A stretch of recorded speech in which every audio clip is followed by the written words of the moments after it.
already there. But we're going to go around the room. Please introduce yourselves, let them know where they can find you on socials. And yeah, if you're working on any projects that you would like to share.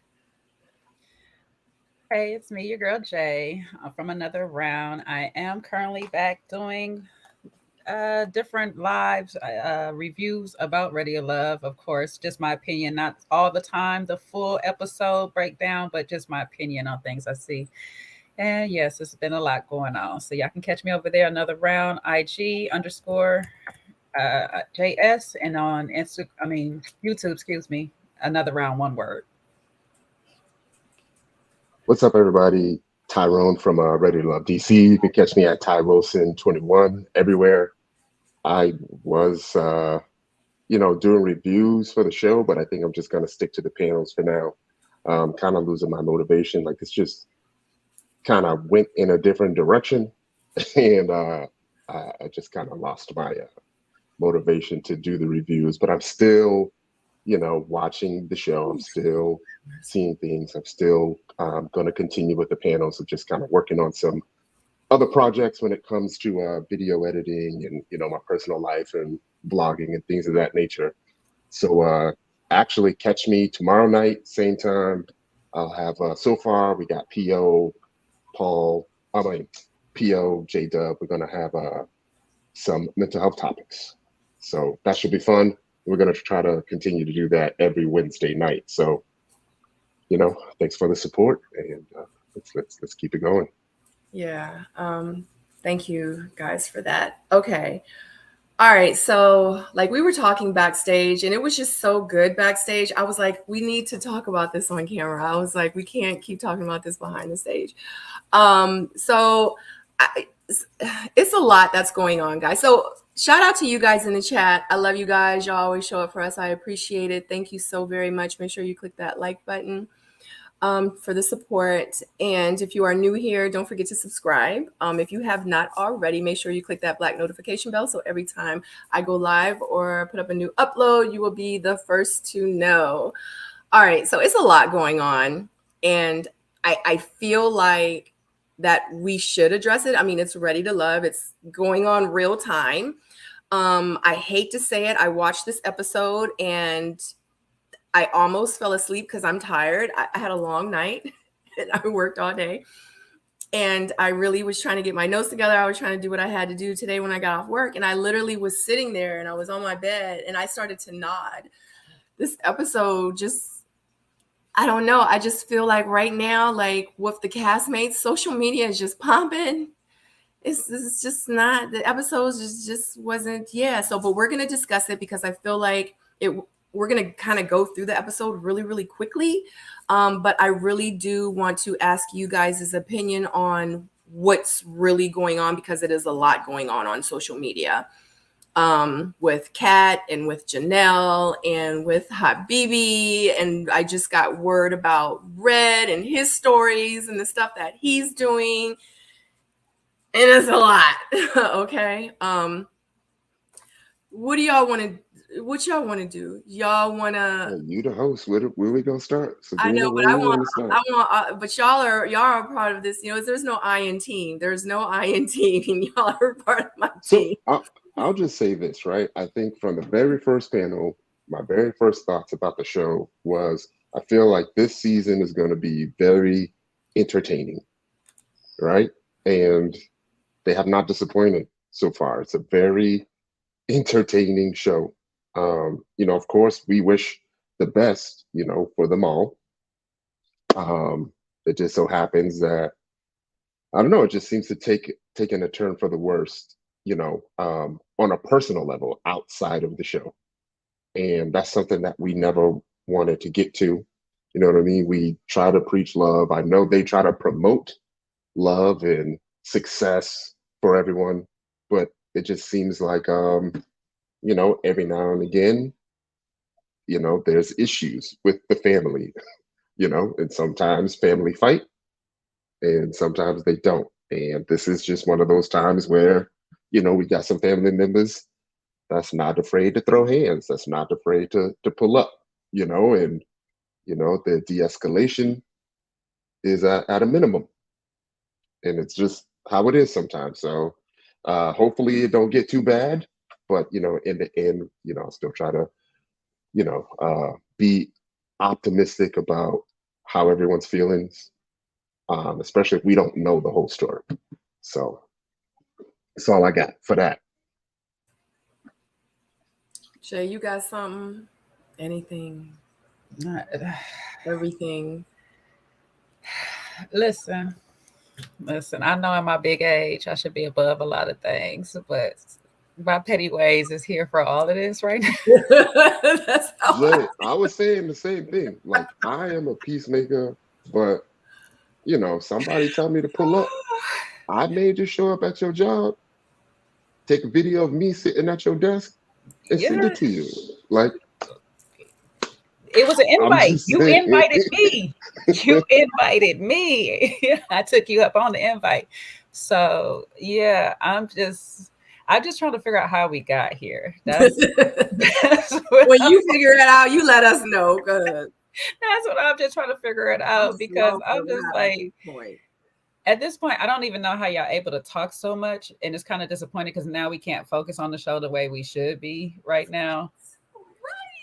Because the way we do it, like the way we review it and stuff, is very beneficial to people out there. Because a lot of stuff that we do see is like what's happening in the real life dating world. It's great talking points for us, but this real life world that y'all got going on at IG and all this is becoming more of a distraction, and it's not really to me proving who you're not. It's proving what they edit you to be. Like you can get up here and say, I'm not this, I'm not this person, I'm not that person and stuff, but the way you're coming off in these lives is just showing you are what everybody else for, or say majority of the people are already assuming you are. So I feel like some of y'all needed some better PRs. Y'all gonna be coming out telling y'all stories so soon. So I don't know. I'm trying to figure out like how are they getting like Tyrone? They were on us so hard on our season. Like it, It's what is happening? Yeah, it seems like, they may have given them a little bit of a, what do you call it, some creative um, direction, and maybe let them run with it in hopes of further promoting the show. I could Mm-hmm. see that happening. Um, but, there are things that people can infer about the show in the future of the episodes just by the way that you answer a question. Mm-hmm. And some people know how to ask the right question that a cast member may feel like it's okay to answer, not knowing that we can infer what's going on by the way that you answered it. Mm-hmm. When, it's probably a good idea to just not say anything and use your interviews as a chance to show the world, who you really are, as opposed Mm-hmm. to, constantly trying to explain yourself after every single episode or after everything or after, something doesn't go your way, you know? Because if you have a good showing on the show, like you don't really say anything. But now that you get a bad look, now you have some explaining that you want to do. And I Yeah. get it, I get it. I've been there. There's a lot of people I wanted to cuss out, but you just gotta Right. you just gotta But let it go. that's my thing a bit. It's like a hit dog will holler. So when you're guilty, you get up here and start confessing everything that we didn't need to know. You could just come up here, like you said, later on, wait till your time, give your interview, because the power that y'all don't realize y'all actually have is that in the post interviews, you have the power to tell your side of the story, your story, and that the way you tell that story depends how you sway the audience one way or direction. Mm-hmm. Mm-hmm. We watched Sabrina 2.0 do that. Like literally come up here. She was like one of not the fans' favorite in some areas in the stuff of the show. Get up here and she became the crowd's favorite. That's the power you have. Let the people form their opinion because yes, we at the end of the day, we know it's an edited show. We know that we're only getting parts of it. We don't need to be told that it's an edited show. We know. But from the editing, this is what you give them to Mm-hmm. play with. If you give them mean, they're going to pick up on it. Mm-hmm. If you give them nice and quiet, they ain't gonna have nothing, yes. But we're gonna just know you just quiet, you nice or whatever, and they work whatever you get. Whatever attitude that I give you right now, if you chop it up and edit it down, you can make it whatever you want. Yes. So I have to learn how to control myself, especially people that are fans of the show, because this whole season seems like everybody watched the show, knew what they come and signed up for, and none of them was ready for like looking for love. You send off the actual one person right now, I believe, that was looking for love, and probably was Brandon, but everybody else seemed to be playing, acting. I Yeah. took like for seriously, I really took y'all season as something true. I took the resort, like from the resort up until y'all season, it just felt like y'all was actually there for love. Even if you weren't, it sounds like the majority of y'all were there for love. Nowadays, it's just like we're here for TV. We're getting camera time, so let me play a role. Yep. And they definitely are playing that role because I'm still trying to figure out, like, with Habibi, like you said, Tyrone, like the interviews is it's your time to like come through and shine and really show people like who you are. Habibi's interview with Crystal, I just saw more of his character. And it was so cringe to watch his interview. I'm like, this was your opportunity and your time to put yourself out there and to show people like, I am educated, I am smart, I am talented, I do have this going on, and this is what I believe in, and these are the things. And I mean, in his experience on the show, and and the reason I did this and the reason I did that, and this is how I wanted to present myself, but they didn't show that side of me. Like it was his opportunity, and I just feel like even with, oh God, I don't even want to say it, but even with like Janelle like going live, like people were saying, and it's like, I know that she's been seeing these interviews. I know that she's been reading the comments. Like we know because she mentioned it about like the bloggers and stuff like that. It's kind of like, but I mean, obviously she's not connected or in tune to, I guess, maybe what really is going on. And, everyone's saying like, you're a mean girl, you're this, you're that, you might be jealous, but then you went on live and showed that times 10 to like the 10th power. So it's kind of like now you solidified what everyone is thinking about you, because that's how you came off on the live, but worse than what we're seeing on TV.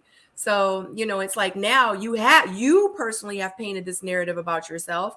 So now when we watch you on the screen, episode 5, 6, 7, 8, you know what I'm saying? Like that's the Janelle that we're going to think and see every time we see you on the screen now. Like I feel like she just kind of made it for herself.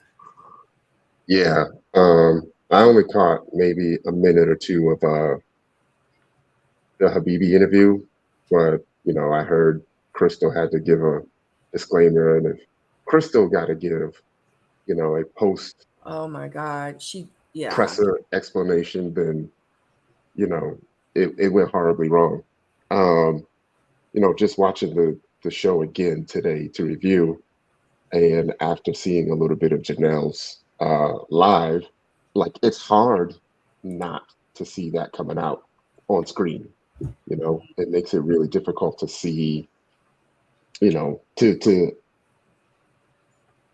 believe that she's being genuine. And I don't want to question her at all. She had in her mind, she had some valid explanations for why everything was happening and the things that she was doing.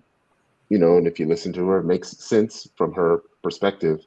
But that is not what a fan would want to see Right. from someone that that they're watching on the show, that they want to root for.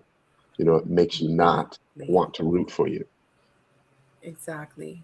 Exactly. And and like I said on my live last night, like everybody has their own journey. Like we don't know what's going on behind the scenes. It might be where we see it, where she's coming off as a mean girl, but at the end of the day, we don't know what triggered her. Just like I said with Tequila, like we don't know what triggered her. We don't we don't know. And it's three sides to the story. And at this point, I want to hear the third side. Like I'm trying to figure out like what was really going on. You know what I'm saying? So shout out to Stacey B. Hey boo. Hey Stacey. And she ain't the first person to pull up, and she probably won't be The But last. I think that's the my last thing one. though. So Like if I'm gonna pull up, I'm not about to get on live and tell you everybody else I'm about to pull up. I'm about to just pull up. Like like this is between me and you. I don't need everybody in our business. That's the part that I think is bothering me. Right. That we all have to be included in it. And now we all get to paint this image of you with you because this is what you're giving us. Exactly. Because my thing is if we about this life for real, like if we doing this in real life, like I think when she pulled up, she was live. Mm-hmm. She was live when she pulled up and showed like the front of her building and all that. Like, I don't know. I don't know. I'm not about that life anymore. I'm not going to pull up nowhere. I said it last night. The only place I'm pulling up is to go get something to eat. I'm pulling up. I'm like, I ain't pulling up. You got it, definitely, you got it. You know what I'm saying? I'm definitely not about to possibly record a crime either, you know?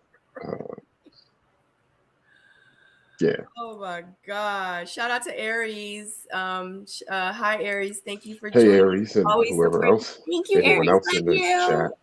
Love you, sis. Stacy, what you got on it? Because you know everybody is waiting for Stacy B to say. Come on. Where's your notes? Where is your definitions, your calculations?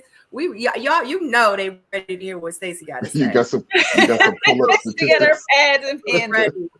We're gonna talk about episode 4, just to let you guys know it is 217 of you watching. Make sure you click that thumbs up. But we will discuss episode 4. I just kind of want to just touch on kind of what's going on, and we can even talk about it after, but we'll just play it by ear at that point. So Stacy, yes. Oh, child. This made my whole nerves bad. I'm getting these notifications, this cackle, this talk. Like, go, what do they got going on? What they got? This is the most foolish shit stuff ever. Like, I wish somebody would pull up on me and my kids up here in this house. I'm not coming downstairs, but I bet you some people in some squad cars will meet you right outside the door. Because that is the most ignorant stuff ignorant, immature, ridiculous stuff I've ever seen. That is now. Wait a minute, J-Dub. Now you know I will pull up if you messing with my kids, but over some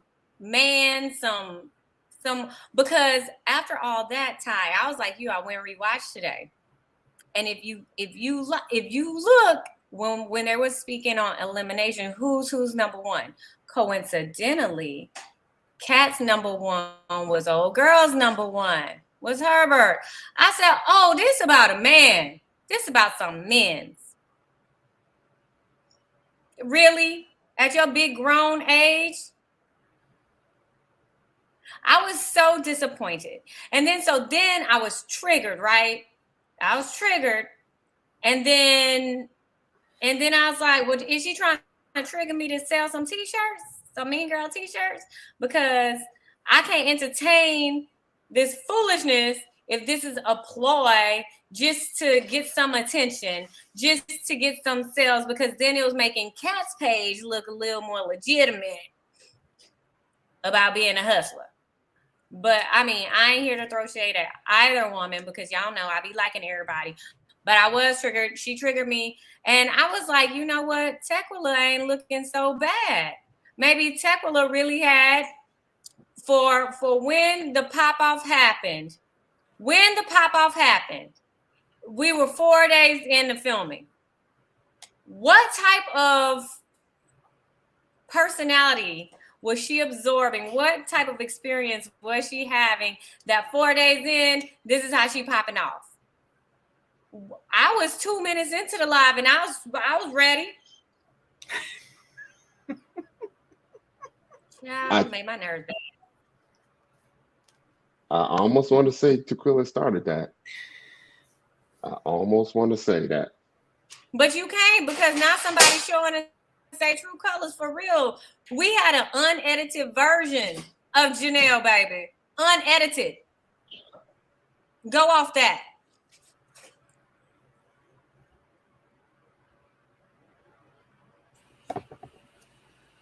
So how y'all feel about, because I'm seeing a lot of half and half. Like Kat was like, pull up. Janelle pulled up, a lot of people was like, at Janelle's big age, like, oh my God, she's in her 40s. And then some people are like, you tell somebody to pull up, you need to be expecting them to maybe pull up. Like, you know what I'm saying? Like, how are y'all feeling about it? Y'all let me know in the chat. Like, do you think she was wrong for pulling up when Kat was saying pull up? I mean, I just don't know. Like, I'm seeing a lot of, like, it's really happened, like, for real. So I don't know. How do y'all feel about it on the panel? I didn't see the evidence of Kat saying pull up, but if somebody tell me to pull up, I'm gonna definitely inquire. Oh, I'll just leave it at that. One of the I'm gonna inquire about she what flashed you really out the meant. window. You know what I mean? She did a scan outside the window. It's a beautiful home. Yeah, Did you I'm scan gonna outside the window? I'm gonna inquire, but I'm most likely gonna reach out, you know, and try to discuss it.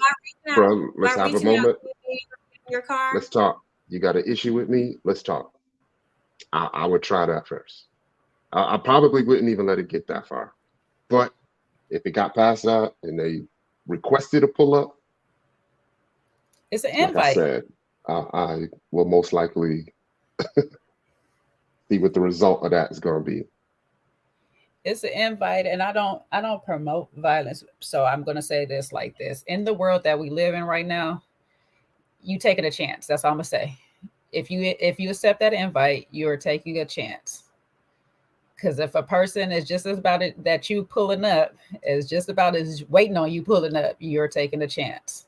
So I know back in the day, I done did many pull-ups. Honey, I drove 2 hours to pull up. I would actually feel kind of offended. Like, what was it about me that gave you the energy and the motivation to feel like you could get away with that? Telling me to pull up. Yeah. Exactly. Okay. Like I said, I'm gonna inquire. But I say that, and I've told people to pull up a few times, and so like, hey, I don't know. Like, I know everybody's like at a certain age you should stop, but at a certain age people should stop trying me too.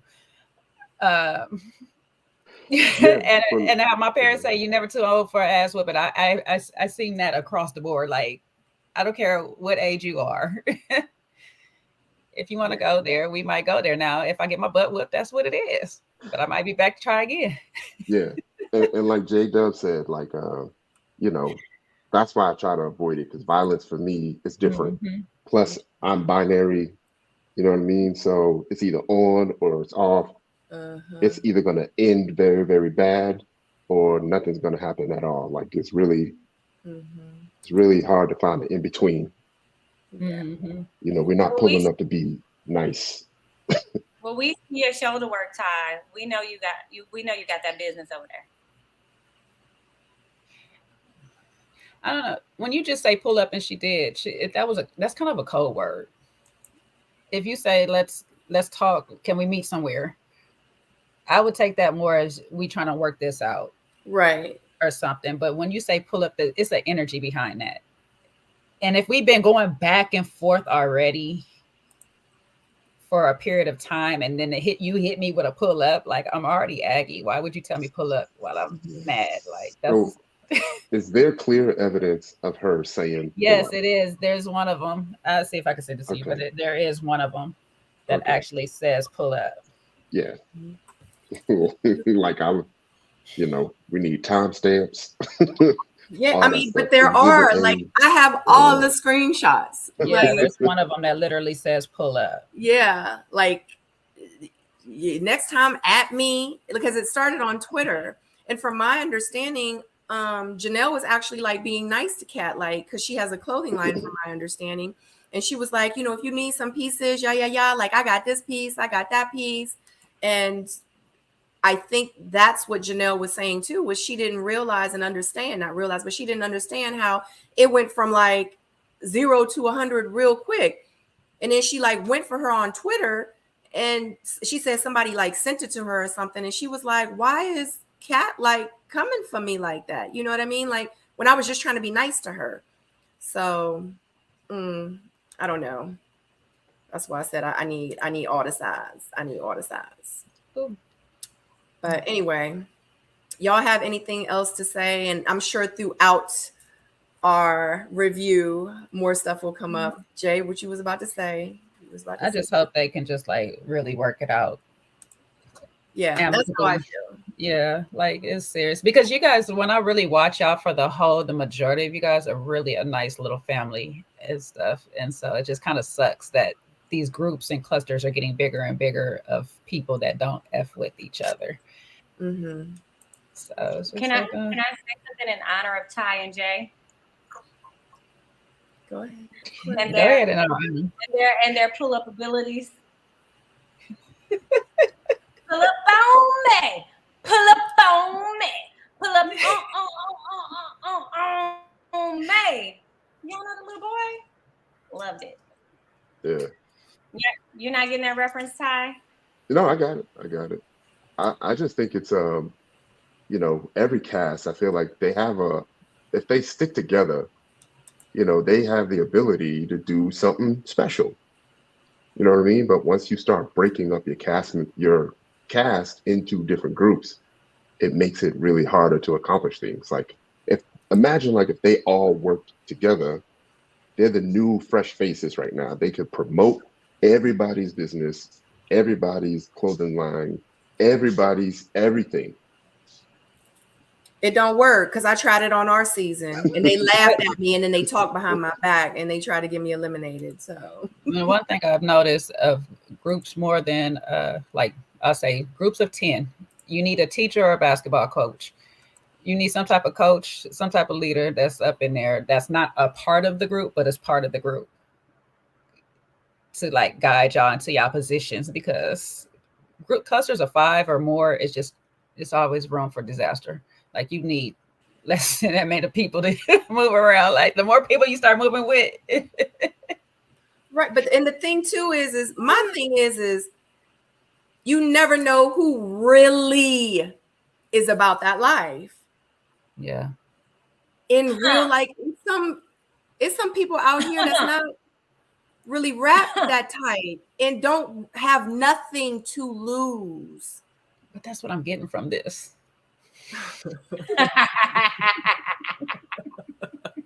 Caught it. You threw it. I caught it. I don't know. But you know what? You know what else is really dumb about this situation? Like, ain't we trying to get some good men, like some good Fortune 500, 850 men that got stuff to lose, not about to take that kind of risk on having a woman you can't ever bring nowhere. You know what I'm saying? Yeah. No man, no decent guy, and I'm not trying to speak for men, so Ty, you can correct me if I'm wrong or when I'm wrong.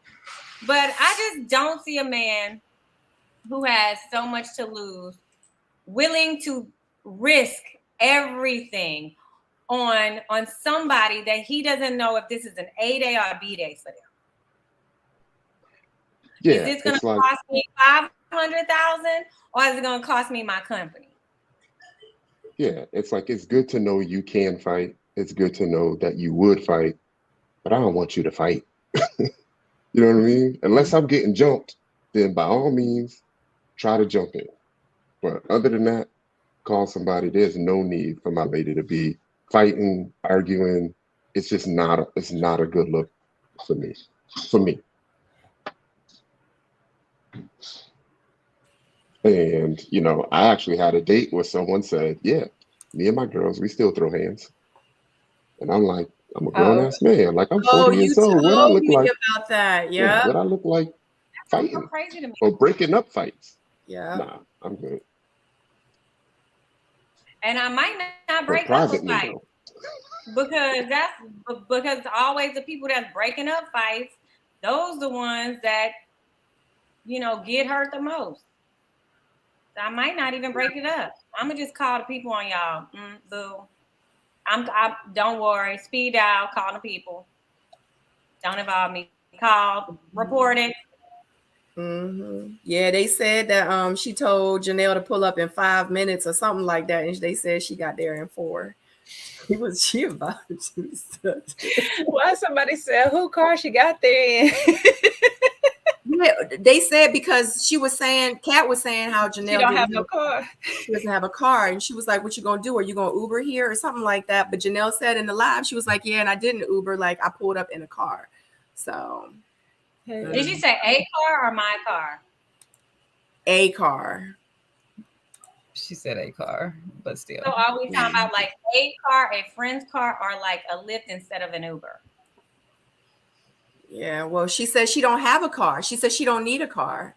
Well, you know, a lot of people don't have cars anymore. But it can't be me because I got stuff to do. And I don't like to be dependent on people. I'm the same But if way. I live somewhere with like New York, maybe. But somewhere like Dallas where everything is all kind of like spread out. It's spaced out. Yeah, I don't know. The taping of this show was honestly the first time I needed a car in like 6 years. Because we was all over everywhere. So I get it. Yeah, y'all in DC. Dallas is spread though. You know, like y'all can I wouldn't even rent a car if I was up there in DC or New York or somewhere like that. But if I'm gonna go to Dallas or Florida or somewhere like that, I'm gonna need a car. Yeah. And like in Houston, we all got cars. Now we gonna Uber, but we got some cars. I am. All right, so y'all ready to start talking about Aries? That's what I'm talking about. Like, was the drive 45 minutes to pull up? Even though you talking about going on dates, so like, I'm not about to spend my money, my gas, my energy, my time to play with somebody. I got too much stuff to do. My time is my money. Why am I gonna waste my money, my time, my energy, go and fulfill some dumb like request of yours? Facts, because I don't even like talking on the phone and wasting my time unless like it's like, and that's talking on the phone. So I'm damn, yeah, gas $3.95. Premium. I'm not premium, baby. Now, well, $4.26. I don't even want to talk about it no more. Gas is just really high right now. But anyway, let's just move forward because real quick, Tyrone, Robin want to know where the old girl who still throw hands, where is she from? Which one? Oh, no comment. No, like a state. No comment. Like, I don't know the area. I can't answer that. Look, Aries, and I keep a bat in my car too, so I don't know which one you'll get if you playing with me and my kids, me and my babies.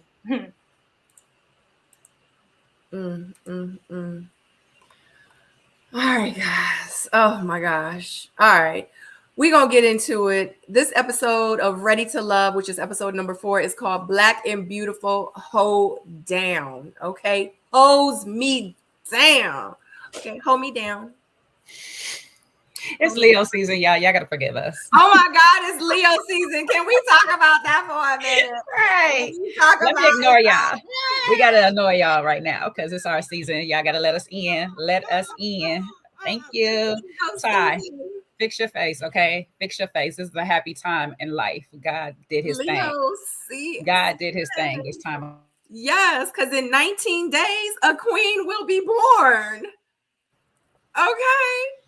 Oh, shoot. Jaden. Paul. No, I get it. My brother's a Leo. We're going to throw a big party for him down here in Miami. So if y'all going to be in the area, pull up. Nah, come through. What's his date? Come through. And shout out. It'll be fun. While y'all speaking about Leo, shout out. What's his date? Oh, am I frozen still? No, we can hear you. Finish, Ty. They said, what's his birthday?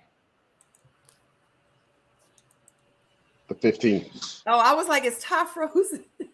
No, me and Ty just got in the habit of muting ourselves when we're not talking. Uh-huh. So, it takes us a second. But I was going to say, and a special B-Day shout out today. It's my frick to my frack. It's her birthday today. Happy birthday, Chrysanthemum. Oh, happy birthday, Chrysanthemum. And shout out to Leading Lady. She is in the chat. Today is her birthday. Happy birthday. Woo! Happy birthday. Yes. Y'all know August the 20th, baby. Queen is going to be born. 26 years ago. All right. Are we ready? Yes, we are. So good. Look at all these Leos up in here. Y'all are some beautiful people. I love you all, though. Oh, God, I can't even get to everybody. I'm getting to y'all. Happy birthday. Happy gang, gang. Gang, gang. Gang, gang, gang. Happy birthday to Chris. Who is... Happy birthday to your sister. All right, guys. Let's get started. 19th. Yay. Your birthday the day before my birthday.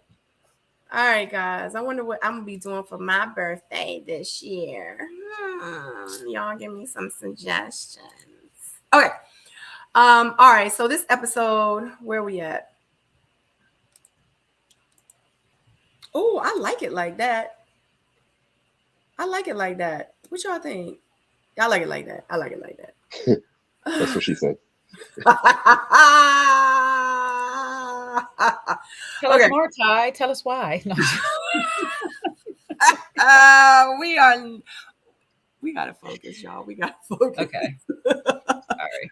This episode starts with the ladies meeting for brunch, and Katarina is introduced to the ladies. She walks in, and the faces, child, the faces. I mean, she do got long legs, you know what I'm saying? So Tommy enters and pretty much invites them to the black and beautiful, I'm about to say the black and white party, child.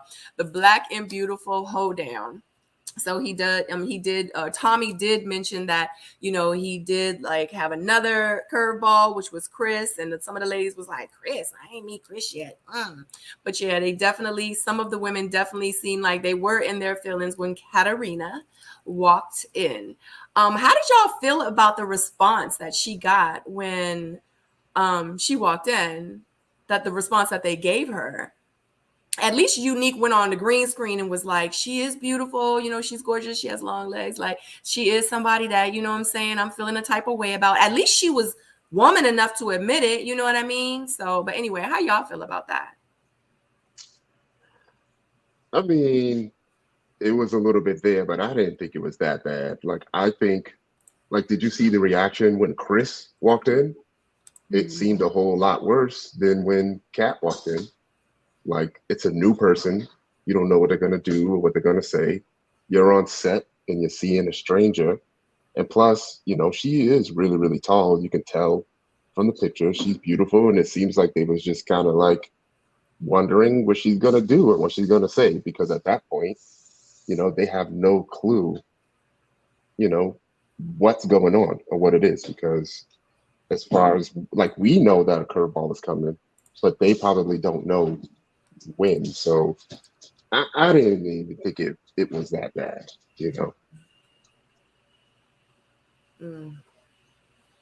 I say I didn't really focus on the faces so much because that could easily be edited, but I focused on the voices that addressed her and how they addressed her. And what stood out the most to me was Sierra's, because hers was very inviting. It was, hey, you're beautiful, this, that. I didn't hear a condescending tone behind it or anything. So I was like, Sierra's very secure in herself. I like that. I like that a lot, because when another beautiful woman walks in the room, and like I said, that's all it is. It's another beautiful woman walking in the room. I should be able to greet you and say, hey, sis, how you doing? Like, hi. It shouldn't be a problem. And some of these faces, even though it could be the timing of where they edited and pocketed, but like there's a picture that you just showed where I clearly could tell that was a scene where Lee was telling them, oh, we gonna share our men. That means that we all at the table. Some people's faces was looking crazy. So I could see where it's kind of like, yeah, you kind of didn't give me a warm welcome, but I don't feel like it wasn't received all the way around. Like all of these ladies was hating on her. I felt comfortable with a lot of them. Yeah, and sometimes on the dates, especially when you're seated, right? The cameramen, they have you framed, so they literally kind of tell you not to move because if you move, you're gonna be out of frame. That Hmm. like I used to complain about the guys like not getting up to hug the women during the dates, but then I remembered, they'll tell you not to get up because they may be in a position where the camera's set and they don't want to reset it, or they don't want to redo the lighting or something that you may have on your clothes. So I get it. Sometimes it's not that easy to just walk in, someone walking in, you get up out of the group table to give her hugs and open her up and open greet people with open arms, you know. Hmm. That's why I was listening to the voices to see how the voices greeted her. Hmm. Because there's some voices that come in and be like, "Oh, hey," like, and then you got some, "Hey, how you doing, girl?" Like, so the ones that were secure, even because like even with unique, like I know you come back and you give your confessionals a little later, so that can just be a more polite thing. But I was watching like different times that she was doing, and I'm like, okay, a couple of times she's fixing with her food. So yes, I'm probably not gonna have the best face while I'm focusing on my food either. So I didn't take her as having too much shade, even though she was making some faces in the moment that looked like a little bit of shade. I was just like, okay, I'm just gonna take it that she's trying to eat right now. She ain't thinking about y'all. And Hmm. she gonna give y'all. I'm not looking at the camera. I'm looking down. Like, Hmm. so. What about you, Stacy? Well, I mean, I'm kind of like on the fence. I'm not sure because it was kind of like choppy, like you can tell it's pretty edited. So I'm not Hmm. sure if that's exactly how the ladies reacted to her coming in, or if that was like responses to something else, like other conversations, and then it was just placed. I guess I had to tap into my inner PO and say that. But I can appreciate Aries and Sierra for being a little more welcoming. Mhm. Hmm. Absolutely. Yeah. Mm, I also feel so like many things. this is how I feel. Like I'm one of those people where sometimes I can wear my thoughts on my face. However, if I'm in a room full of women and we're all going for the same thing, we all playing spades. I'm not gonna show you my hand. I'm not gonna sit here and look bothered by you and give you the upper hand on me at all. So I think that if any of the women did respond like that, I feel like it's just like in poor taste for themselves and like what they want in life. Like you never give somebody one up on you. Don't do that. Hmm. You know, I Yeah. think that's like self doubt jumping into your body real quick when you have those moments. Because it happens in sports and stuff. You know, a competitor could walk in the room and you just feel their energy is something potentially better than yours. Some people either fold under that pressure, and some people is like, well, I'm going to rise to this challenge. And that just shows who is rising and who is folding in the moment. But Hmm. see if you're gonna fold in that moment, and if I was me of, I feel like if I was me in who I was in my previous life, I would have smiled and kept it cool and then got your man phone number because you want to look crazy at me. So watch what I do. But this is not in my life or my body now, but I feel like it was in my previous life. I feel like I was real savage. And that's some savage stuff I do. Matter of fact, I'll go and meet him at Starbucks later since you want to look at me crazy. See, that's why I don't play them games like that. But Stacey is saved now. Amen. I don't know, Amen. especially in this life and in this body. I've never been that person. I'm me. But whatever my name was before, and whoever that savage was, baby, play with it. Play with it, and I'll take your man. Boom, I got your boyfriend. I got your I man. Boom, I got your boyfriend. play with it because they always trying to play with us. Play with it and see. Hmm. Well, Shirley, this is Barbara. Well, Aries says that she has been delivered. Okay. She's been delivered. So she didn't have to give off that energy because she was delivered. Okay. Y'all see me. Less than highly flavored. Oh my God. Okay. Mm. All right, child. Lord have mercy. Moving forward. Moving forward, child. All right. So moving forward, we have Maurier and Sierra. They have a date, and Maurier says that he has never been married before. And child, he got something going on with him with his baby mama or something. Oh, okay. I'm sorry, guys. He has never been married before, and he has not found anyone that he wants to get down on his knees for. Yeah, I ain't never been married. I just ain't nobody ever made me feel like I want to get down on one knee and propose. I ain't got there yet. And Sierra like, well, you here now. Like, what else you need? My social security number. So Sierra says that she has been single for about 4 or 5 years, and that pretty much like she can get a man, but she can get a man when she need to eat. She said that she has been a hustler all her life, and Maurier says that out of everybody, he feels the most comfortable and connected with Sierra. And go. Oh, well, I'm just respectfully waiting for you, Tyrone, because you was looking for a long time. Like you want to go. No. Go ahead, ladies first. Stacy, you good, or you want me to go? Okay. Well, I'll say I overall enjoyed the date, especially first run through. But after watching a couple of times, I just felt like Maurier was saying some of the things that he said already to Jessica, like in a roundabout way. It was about the same thing. He kind of was already feeling her. He telling everybody that she the one and that. So I was just like, okay, I gotta watch you. I gotta for sure watch you because you doing a little copy and paste. And yeah. But I love Sierra's energy through the whole day because even if she felt it too, she just kept it cool, had good conversation. They'll make good friends over time. That's what that'll definitely be. Mm-hmm. That's because that's what it's really giving off. Mm-hmm. It's giving off Corey 2.0. Is that what I heard y'all say? Say it again. It's giving Corey 2.0. Is that what I heard y'all say? In translation. In translation, yeah. Are you? It was definitely copy and paste. I miss it. You know what? I'm not that invested. I feel the same way. I also like, okay, like, you know, like when you hear like word doo-doo. That's like that's what I felt like I heard. Because like if I'm correct, he has a child already, right? Mm-hmm.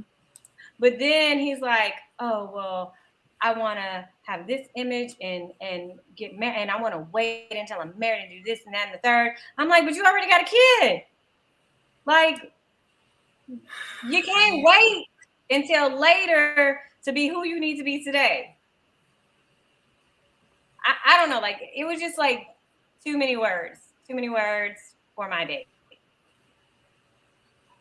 That's right. Look at Hey You Seven Her. Word Longoria. You right. Because I would have lost I would have been like, huh? When in Rome say that Maurier looks like a social studies teacher? I can't. Girl, a librarian. Go to the library. I can't. I can't. He looked like Martin in that episode where they was playing New Jack City in a Halloween costume. I can't. Yes. Didn't Maurier's baby mother post a TikTok saying that he was lying? Yes, she did. I mean, that story was a little, I'm gonna say it like this. That story was so chopped up. If you really listen to it, it was so heavily edited. So I was like, I think this is parts of a few different stories of relationships he's talking about. It's not just the baby mama. Because if you kind of really pay attention, it's really edited. And I was like, some parts don't even make sense. I wonder if I wrote that line down that didn't make sense. Hold on, let me see. Yeah, I was about to say, what did he lie about that she was saying? I think it's the way it was written. Some way it said all the way. Let me see. I think when you have the ability to edit what you want to edit and post, then there would be no need to waste energy on something that you don't feel that you want to put out. So, I would assume that she's saying the whole thing is a lie, or Yep. Yeah. else she would have, or That's else she how would I have was. edited it out, Yep. That's how I right? was feeling. So the story, I have it written down, it went, I never found the one, or however he said that part. He said the last one was son's mother. She never closed the door on X, trying to raise a son up and needed love. Like, I was like, how did it get there? Like, seriously, how it was said, nothing was totally fluid as to one story. So I Mm, was like, maybe that's why she's feeling is alive. Also, too, because if this is more than one person he's speaking about hmm or whatnot, unless she's talking about the never found the one and he proposed to her. I don't know about that part, but but I was like, or because I didn't make sense. I'm sorry. I'm not gonna keep saying what I was like, Yeah, but I'd be trying so hard not to see the personal stuff, but it just be, In just be your popping up in your feed. feeds. It'd be throwing it in your face. You see the screenshots and stuff You, passed around. I'd be trying to just focus on the show, yep. focus on what we're seeing, It's but hard. it gets harder every day. It gets harder and harder.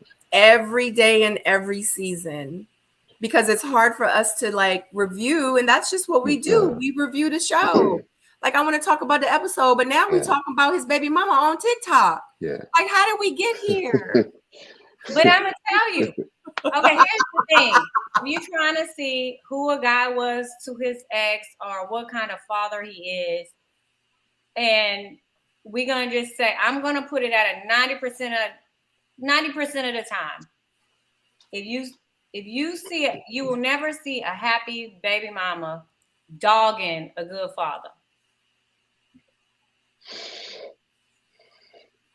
If you checking all the boxes that you're supposed to check, with the exception of, now if your baby mama still wants you to be knocking them Mhm. boots, that's one thing. That's why I gave it 90%. But if you are doing what you need to do for your child and not making it hard for your baby mother or baby father, they ain't gonna have nothing to say about you. And they're not gonna hop on TikTok to put you on blast because they're gonna care about their kids' paramount happiness more so than their shafted feelings.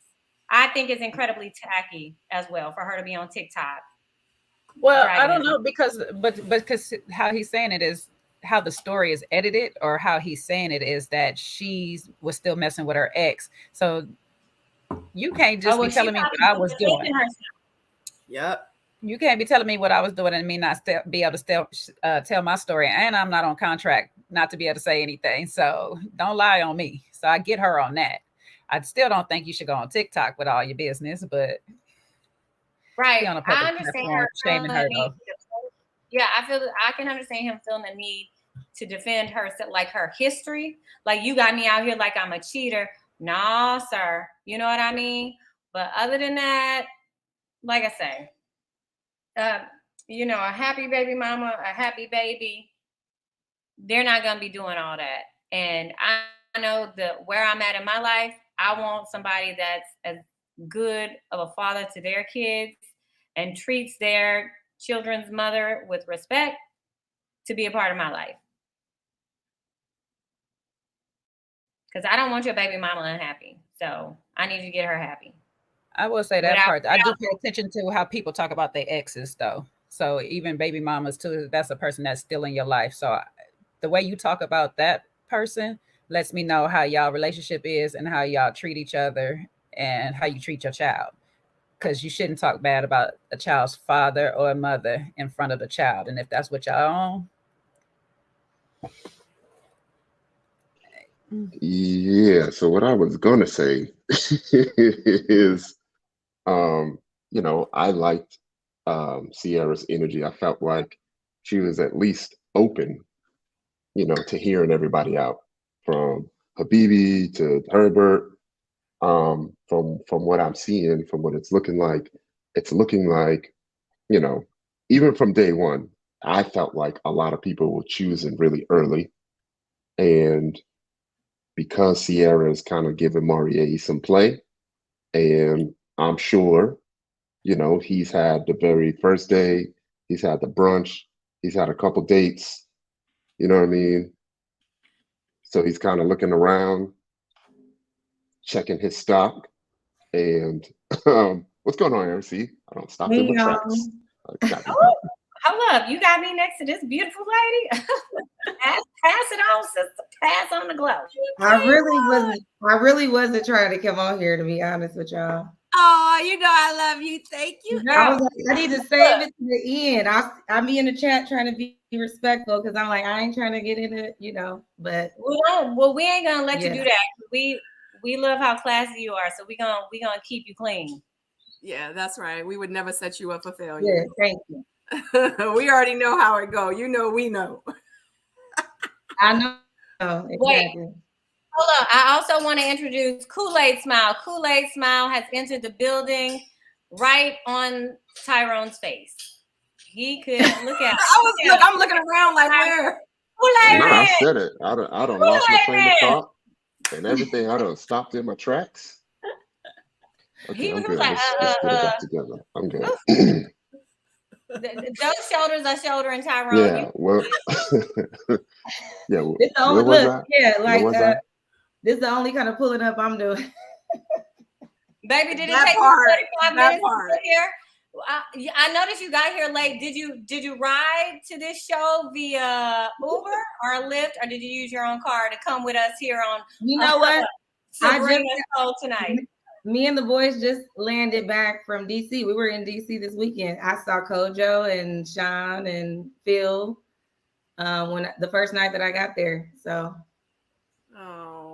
yeah, I missed it. I was supposed to be there. I actually just messaged Kojo. I was like, I completely forgot. I didn't know they were there. Me and the boys were going because it's their birthday. They're Leos, both of them. Okay, happy birthday, son. Happy birthday. Happy birthday, Leo. Happy birthday, nephew.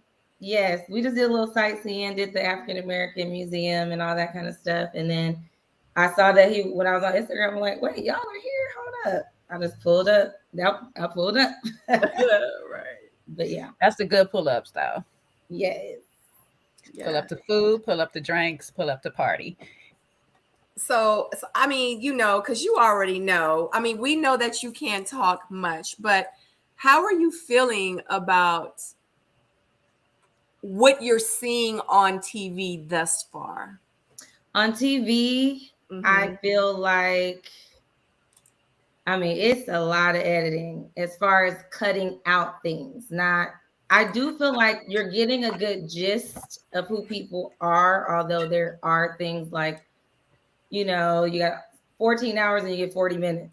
So I think the things that they've kind of put in there are just enough to give y'all a good feel, because I just been listening to see how accurate, because I'm a fan of the show. I feel like I try to analyze, the people too, right? So I'm like, oh no, that person ain't lying, like I'm the same way, right?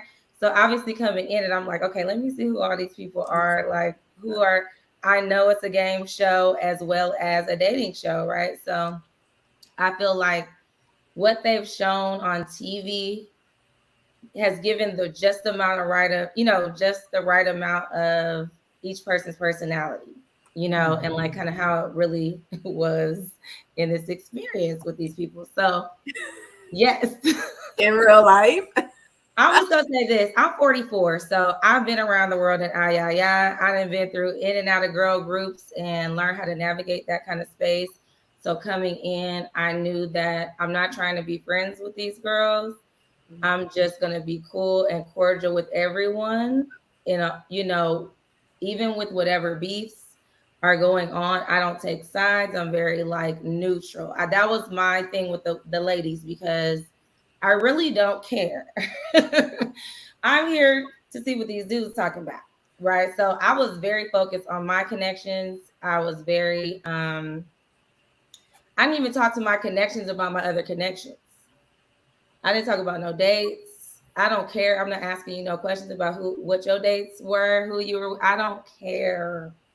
All I'm talking about is what we talking about right now. So that was literally my whole focused, almost to the point where not even almost, but literally, I had castmates that were kind of feeling a way about me, feeling like they felt like I had taken sides because I was being cool with everyone. And I'm like, first of all, I don't know none of y'all. So ain't no sides to take because I really don't even know who any of you are. So I'm going to be cautious regardless. I don't let people in my life easy. You don't just come in and be like, hey, girl, we're cool. We was on a show together. We friends. No, I don't know you. I need to vet you and see what type of person you are. So I don't do that. And I have very strong girl groups, multiple girl groups that have been around for a very long time. So I'm very particular about the type of, like, I look at that kind of stuff. So navigating the women, you gotta be you gotta be a professional. Yep.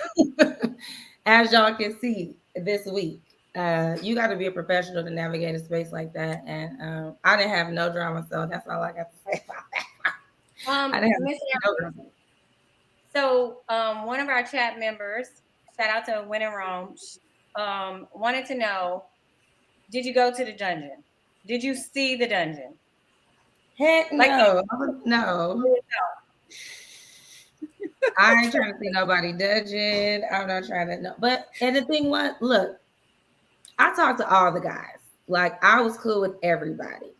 So even though Marvin and I mean, y'all don't see us on camera at all. We talked multiple times up to this point, and I was curious, just like everybody else. Like, so wait, what? Now how I go? Now what they be doing? Like just for giggles. You know what I'm saying? But I'm like, well. But we were just cool, So I was encouraging him to I'm like, be yourself, because if you ain't, you're gonna be mad after this, if somebody don't accept you for who you are. So if that's your thing, then put Right. it And out it's there. nothing wrong with being curious, because I would want to know too. I would be asking a lot of questions. It don't mean that this is my man, but I'm curious. I ain't never met nobody that had a dungeon before. I got But questions. let me say this about Marvin. Marvin is very smart. He has a whole other day job that people don't even know about. Like he's in sales. He's a nerd. He builds 3D model costume like things. Like he has a whole other life. I don't know. I didn't talk to him a lot during, as far as at this point in what y'all are seeing, I'm talking to other. I'm not about to waste my time with somebody who I know I'm not. You know what I'm saying? But if I'm driving to an appointment and he calls, I'm gonna talk on the phone just to be like, so what's been going on? I'm talking. So, can I ask you this? I didn't know what he was saying to them people. I didn't hear about the worship and all that stuff. I'm watching it. Hey, let me ask you this. So when we first started tonight, we were talking about this foolery, these lives, this back and forth. Let me ask you this question, as safe as possible. Are you aware of anybody that has boyfriends and other relationships, or people who might be swaying to the non-woman side? Was that your experience? Okay, let me it was a lot going on. I could tell you that I don't know personally anyone that was like, what, this person is doing that. Like there was none of that discovery that came out during the show. So if that is the case, that's something that it wasn't on my radar or in my algorithm. I'll put it like that. So I really just think that some of this language that was being used and just the energy is because when you get mad, you're just like, you might just be saying a lot of stuff. So I don't know. I don't know. I honestly, I had all this was like, what? When I'm looking at it too, I was like, ooh, what? I don't know. It was not a known, none of that is something that's known, I think, to anybody. Okay, so as safely as you can answer this as possible, right? Was it like this type of beef, like this type of like combustion, with throughout your filming, like with the different women? Was it like this the whole time, or is this just for show right now? No, it was pretty much the whole time. Okay. Yes. That's all I can say. Look, it was pretty much the whole time, and from the beginning, like from day one. Like I'll say maybe, as far as I know, I'm gonna say not day one, but the lounge that y'all saw, that was the first time all the girls had been together. And honestly, we didn't really talk at the. I didn't really talk to none of these women at the mansion. Cause why? For what? Right. I gotta get all. You know what I'm saying? I'm like, and like, and Quentin and Maurier were the last two guys that. Uh-oh. I think she froze. I thought it was me. I was like, damn. Ooh, my internet ain't tripping tonight. Yeah. Dang it. Look at God. Look at God trying to tell. Oh, jeez. God, not now. That's not God. That's the internet. It's just the internet. God don't want the internet. Xfinity do. Okay. Don't blame it on God. She'll be back. She'll be back. So everybody, just to let you know, Aries, I think it was Jay put up Aries' Instagram.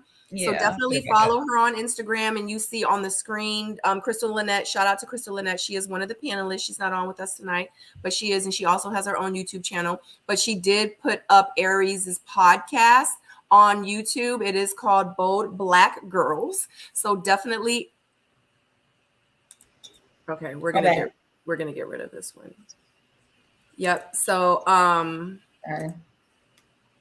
So let me do that. So definitely check out Bold Black Girls on YouTube, and make sure you follow her on YouTube as well.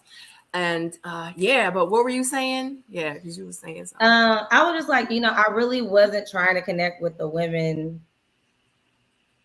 I was being like, if I see you and you're sitting there at the same time as me, I'm gonna speak, but like I wasn't like doing that. And I'll say that Tequila was the only person that actually asked for my phone number that day. As far as the women, and then like the next day she called me, but we really didn't talk no more after that. Like she called me that next morning, and then that was pretty much it until the reunion, so but she did get my number. Like I just wasn't caring. Aries, I have a question since you brought up the reunion. Yeah. Did you get to see a lot of growth in the castmates? Okay, say no more. Like I heard that the reunion was bad. Is it as bad as people is saying that it's bad? Was it really that bad? Yeah. Oh my God. It was pretty bad. And I was ready to go so bad because oh my God, yeah, it was just, and it's a trip because obviously, and y'all know this, because when you're filming your life in this experience. Exactly. These dates I have never seen. I may have heard a little peep here and there about something if something happened, but I'm like, what? Like, so now that I'm watching and I see like Phil and Tequila and like all this stuff that happened, I didn't know none of like the day with Red and the girl, like all this is like, what? Okay, so this is where some energy was coming from for different places. Like I had no dots to connect. So you just walk into a place and then it's like, and you're like, why are they mad at each other? Like, I don't even know what's going on. So I think I was neutral enough to where I talked to everybody, but I also wasn't like talking about everything, with everyone. Cause I was protecting my stuff too. I'm not sharing with these ladies what I got going on, and I'm not asking them about theirs either. Aries. Okay, so this is a safe question because it's already happened and Tequila has, left the show. And so with all the drama that's going on, I don't think we'll be able to, circle back around to this. So in the ladies' lounge that day, when the Janelle Tequila happened, was Tequila provoked or did it just come out of nowhere? I'll say this. Before we got in the lounge, so just to set the scene again, the only time I've seen these women is the mansion mixer and the brunch. And then when I had the date at my house, Jessica and Sierra, that's it. So I didn't really, those were the only two girls that I like spent time around. The brunch, I did not talk to these girls. Mansion Master didn't really talk to them like that. We just kind of in passing or whatever. So when we get to the actual place where the lounge is having, it's the first day, we're all together. And there was an obvious tension already. Like before we even got up to go film. So we were sitting there, it was like, and I'm sitting there like, something's happening that I don't know. Like it was some tension there. And clearly based on some of the conversations that's happening online and all that right now, there were conversations that happened before this and all that kind of stuff. So I just was like, child, I was in La La Land clearly. But yeah, it was a lot going on. I will say that there was tension. So that tension just kept building. And there was a lot of little jabs going back and forth for a while. So what y'all saw was like, it was a lot of it was a bunch of daggers before that. So it just kind of just swelled up and exploded. And it was a 5-hour lounge. That was not that little bit of time. It was like that for a minute. Like that separation lasted for a very long time. I heard it was like that for a while. I was just drinking wine. I was really like drunk because I was like, if I just sit here, then I'm gonna be quiet. I'm gonna just sit here and drink. And drink my drink. Drink my drink and mind my business. So, yeah. So from what we've seen so far in the show, has everybody as a whole, just think of everybody as a whole, showed up so far as the way you experienced them?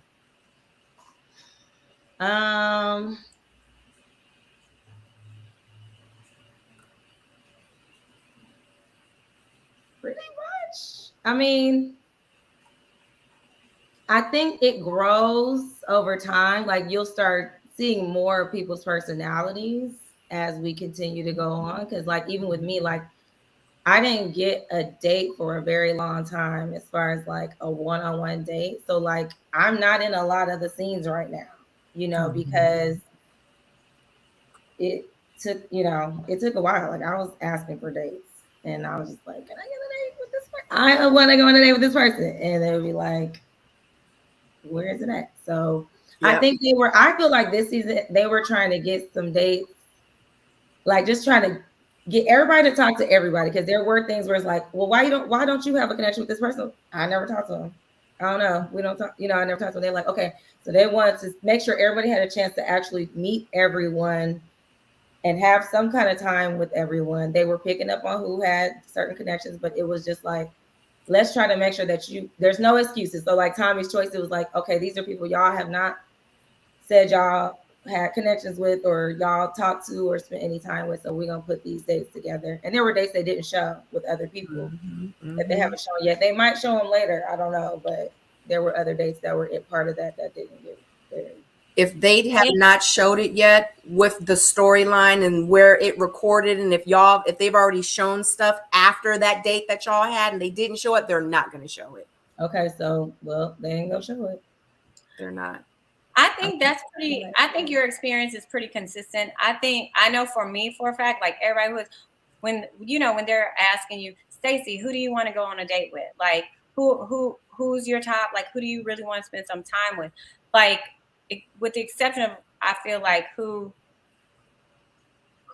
I feel like they wanted me to enjoy. I feel like I didn't get dates with any of the people I actually requested. Me too. Was that your experience as well, Ty and Sabrina? With each other, actually. Yeah. Y'all? Right. Like me and Tyrone, we had this whole Korean connection thing because he served in the military in Korea and I was born in Korea. I mean, it kind of made sense. So we wanted to go on a date and eat Korean food. And when my date popped up, that was Korean food. It was Sean. I was like, what happened? I was like, what's that song again? What's that Korean song again? Who sang the song? He sang the song. I remember that. Who sang that song? Come on, It's Kool-Aid. actually a popular song. It's a popular song in Korea. Basically, it translates to sometimes I live life like an idiot. Can you give it to us in Korean real quick? No. Flex on it. Unless he's singing it to No, it's Aries. 난처럼 바보처럼 살았군요. It's a very, yeah. I would have ordered in Korean and everything. It would have been a good hit. But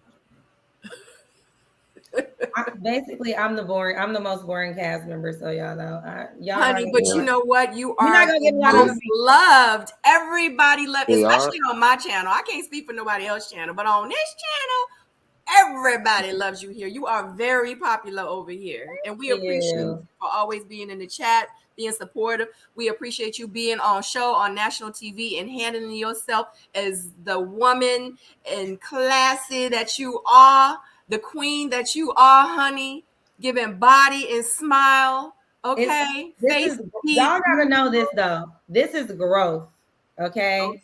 I have evolved into this. Like this is probably the last 10 years of my life, really just being like, okay, like this is the ultimate. It's like when you play video games and you get to the boss, that you gotta like. I was like, this was the boss right here. You gotta okay, so this is prior.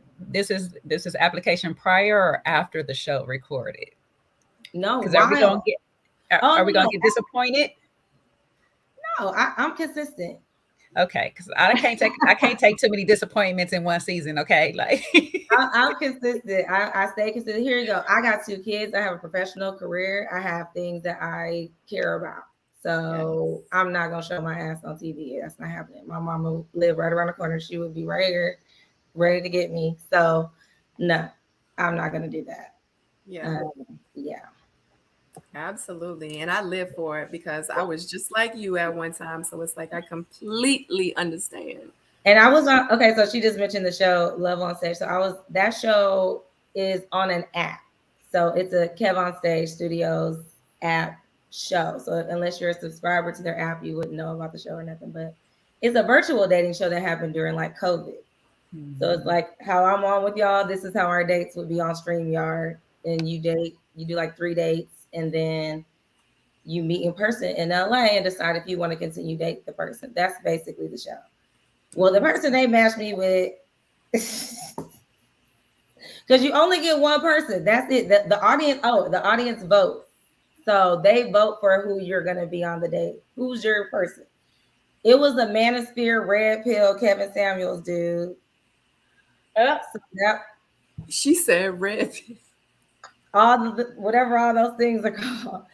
So it was from the gate a disaster. And so I just had to so that was my preliminary test of like, can I because I really wanted to just slam the computer down a couple.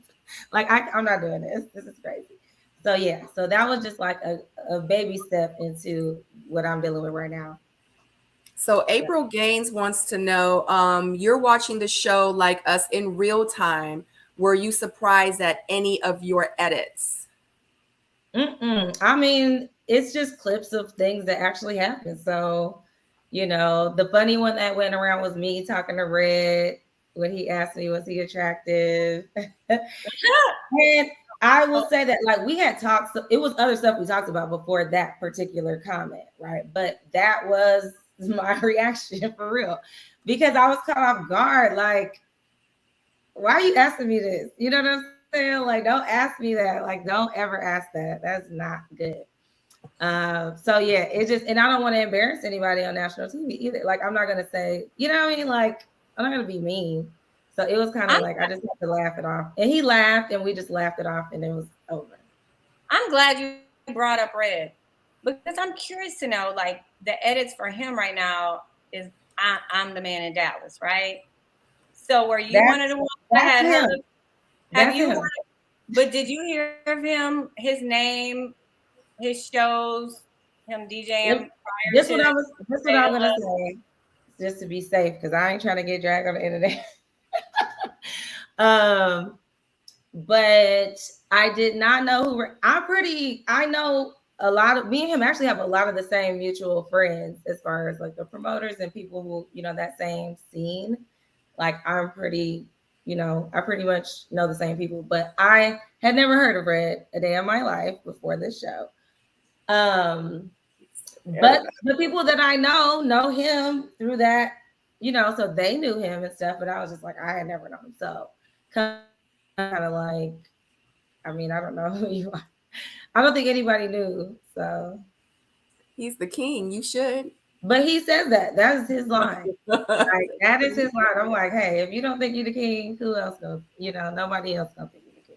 So like one of the critiques on this last show's episode of the women, like they said Red, and I forgot, one of y'all can remind me, another guy was always talking about what they do, like leading with a resume. Did you get that? Was that your experience, or was that like, you think that might have been an edit? I don't know who the other person was. I Chris. think Chris. Christopher.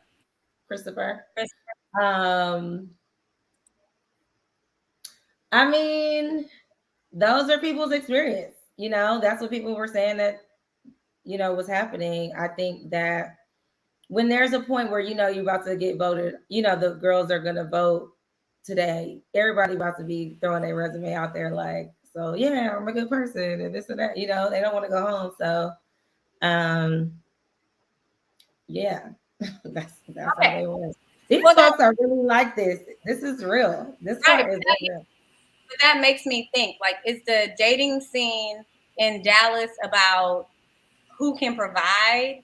Do you think that's like a big experience? Like a lot of women in Dallas go for who can do what for me now? Do you think that's why they leave with their resume? Like what? No, I think it's the dynamic of the show, really. But I'm put an asterisk near that because there are a lot of guys that do that, and they feel like they don't know their own value, child. That's the sad part. I've had so many beautiful Black men who are making not just six figures. We're talking about like $400,000, $500,000 a year. Beautiful, tall, like just got all the things that every man wish they could have if they didn't have it, and insecure and just wanting like affirmation and needed someone to tell them that they're like they're really just not feeling that they are valuable like that. That's really the biggest thing I encounter. I just be like, what a waste. Like, it's like a waste because you're like, this is what all women would want in a guy, but because you don't look at yourself that way, now that's a relationship that won't happen because it just doesn't work out. So yeah, that's what I've been experiencing at least. How did you feel like when you showed up at the mansion and you saw the 9 men that were there? How did you feel like when you first walked in? Were you like, I'm gonna have to step outside of my normal element. I'm gonna have to think outside the box. I'm gonna have to really be open-minded. Or were you like, I don't know which way I'm gonna go first? Look, I'm very picky. So going in, I was like, let me start with that. I just need flirtable men. Can I flirt? Let's start. Give me baby steps. So that's all that was my expectation at that point. Cause I really feel like my man ain't about to be on here. Like they're not gonna, I just feel like the type of dude that I would like would not apply to a show like this. Like, or he would not want to be on TV or would not want to, like just, so I'm like, I don't know. But then I start being like, I'm gonna be open-minded. Let me just go in clear and let's just look for somebody we can flirt with and we'll start from there. So that was kind of the, my mind frame going in. And I was the fourth person to come in. So Phil and Chris were the first two dudes that I met. So, and I was like, oh, and I already knew Chris. Really? Yeah. How did you know him? So we both were part of a run club, years. I've been knowing him probably since 2014, but knew of him more than know him. Like we got a lot of mutual friends. So when I would see him, I'd be like, he's so cute. And we would just flirt and I'd see, just smile and giggle and do all that stuff. But it never was like nothing, it just kind of was in passing. And when we would be somewhere at the same place. So when I saw him, I was like, yes, somebody I could flirt with. I know I could flirt with him, and then honestly, I got to know him more during this process because we had to talk a lot. Like we had never really talked. So I got to know a lot more about him as a person. So, how tall is he? He's probably about 5'10" or 11. 5. Oh, like 5'10" or 11. Now Katarina is 6 feet tall. So just so y'all know, and she wears heels. So she's 6 feet without heels. She's 6 feet without heels. Wow. So she like my height. So she definitely, if she puts some 3-inch heels on, she's gonna be taller than most of the guys. Right. And Maurier is not short. Really? He's like 5'11". That's not short. That's not short. Short. That's like average.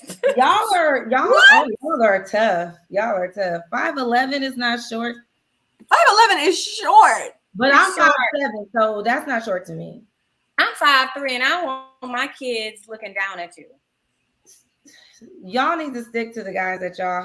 That's why they're here. Y'all nobody of my height that can't even pick me up, girl. Yeah, 5'11" is not short to me. I would say anything under 5'9" would be considered short to me. 5'9" and below. 5'9", I could, See, I'm 5'10". I can't do 5'11". I don't want to be like right here with you. I want to be like, hey, but I can see that with you. And I love to wear heels. Herbert and Quentin are the tallest guys. And how tall are they? I want to say Quentin. I mean, if I think about on the show when I hugged him, I was like this. That's a good height. I like that height. You're like 6'2", 6'3". Yes, that's a great height. Yeah. Jay, you on mute. I can't hear you, girl. I can't hear you. That's a good height. I said, did you get an opportunity to talk to Brandon? I did. I talked to Brandon for a long time. I talked to Brandon for a bunch of times that day. Oh, I'm sorry. Go ahead. I'm sorry, Jay. I was gonna say, what was your thoughts on him and his situation? I was mad that he got voted off. I'm like, Brandon. That's what I'm saying. I've been saying that from the beginning. I'm like, why? It's wrong. And it wasn't until you, Sabrina, had put you had the screenshots of that episode, and I said, damn, let me tell you. I don't remember him looking that far. I know he was cute, but I don't remember that. Brandon is handsome. I saw it from the same thing. And his hair. He deserved more of a chance than Habibi did. I just don't understand. I'm like, are y'all tripping right now?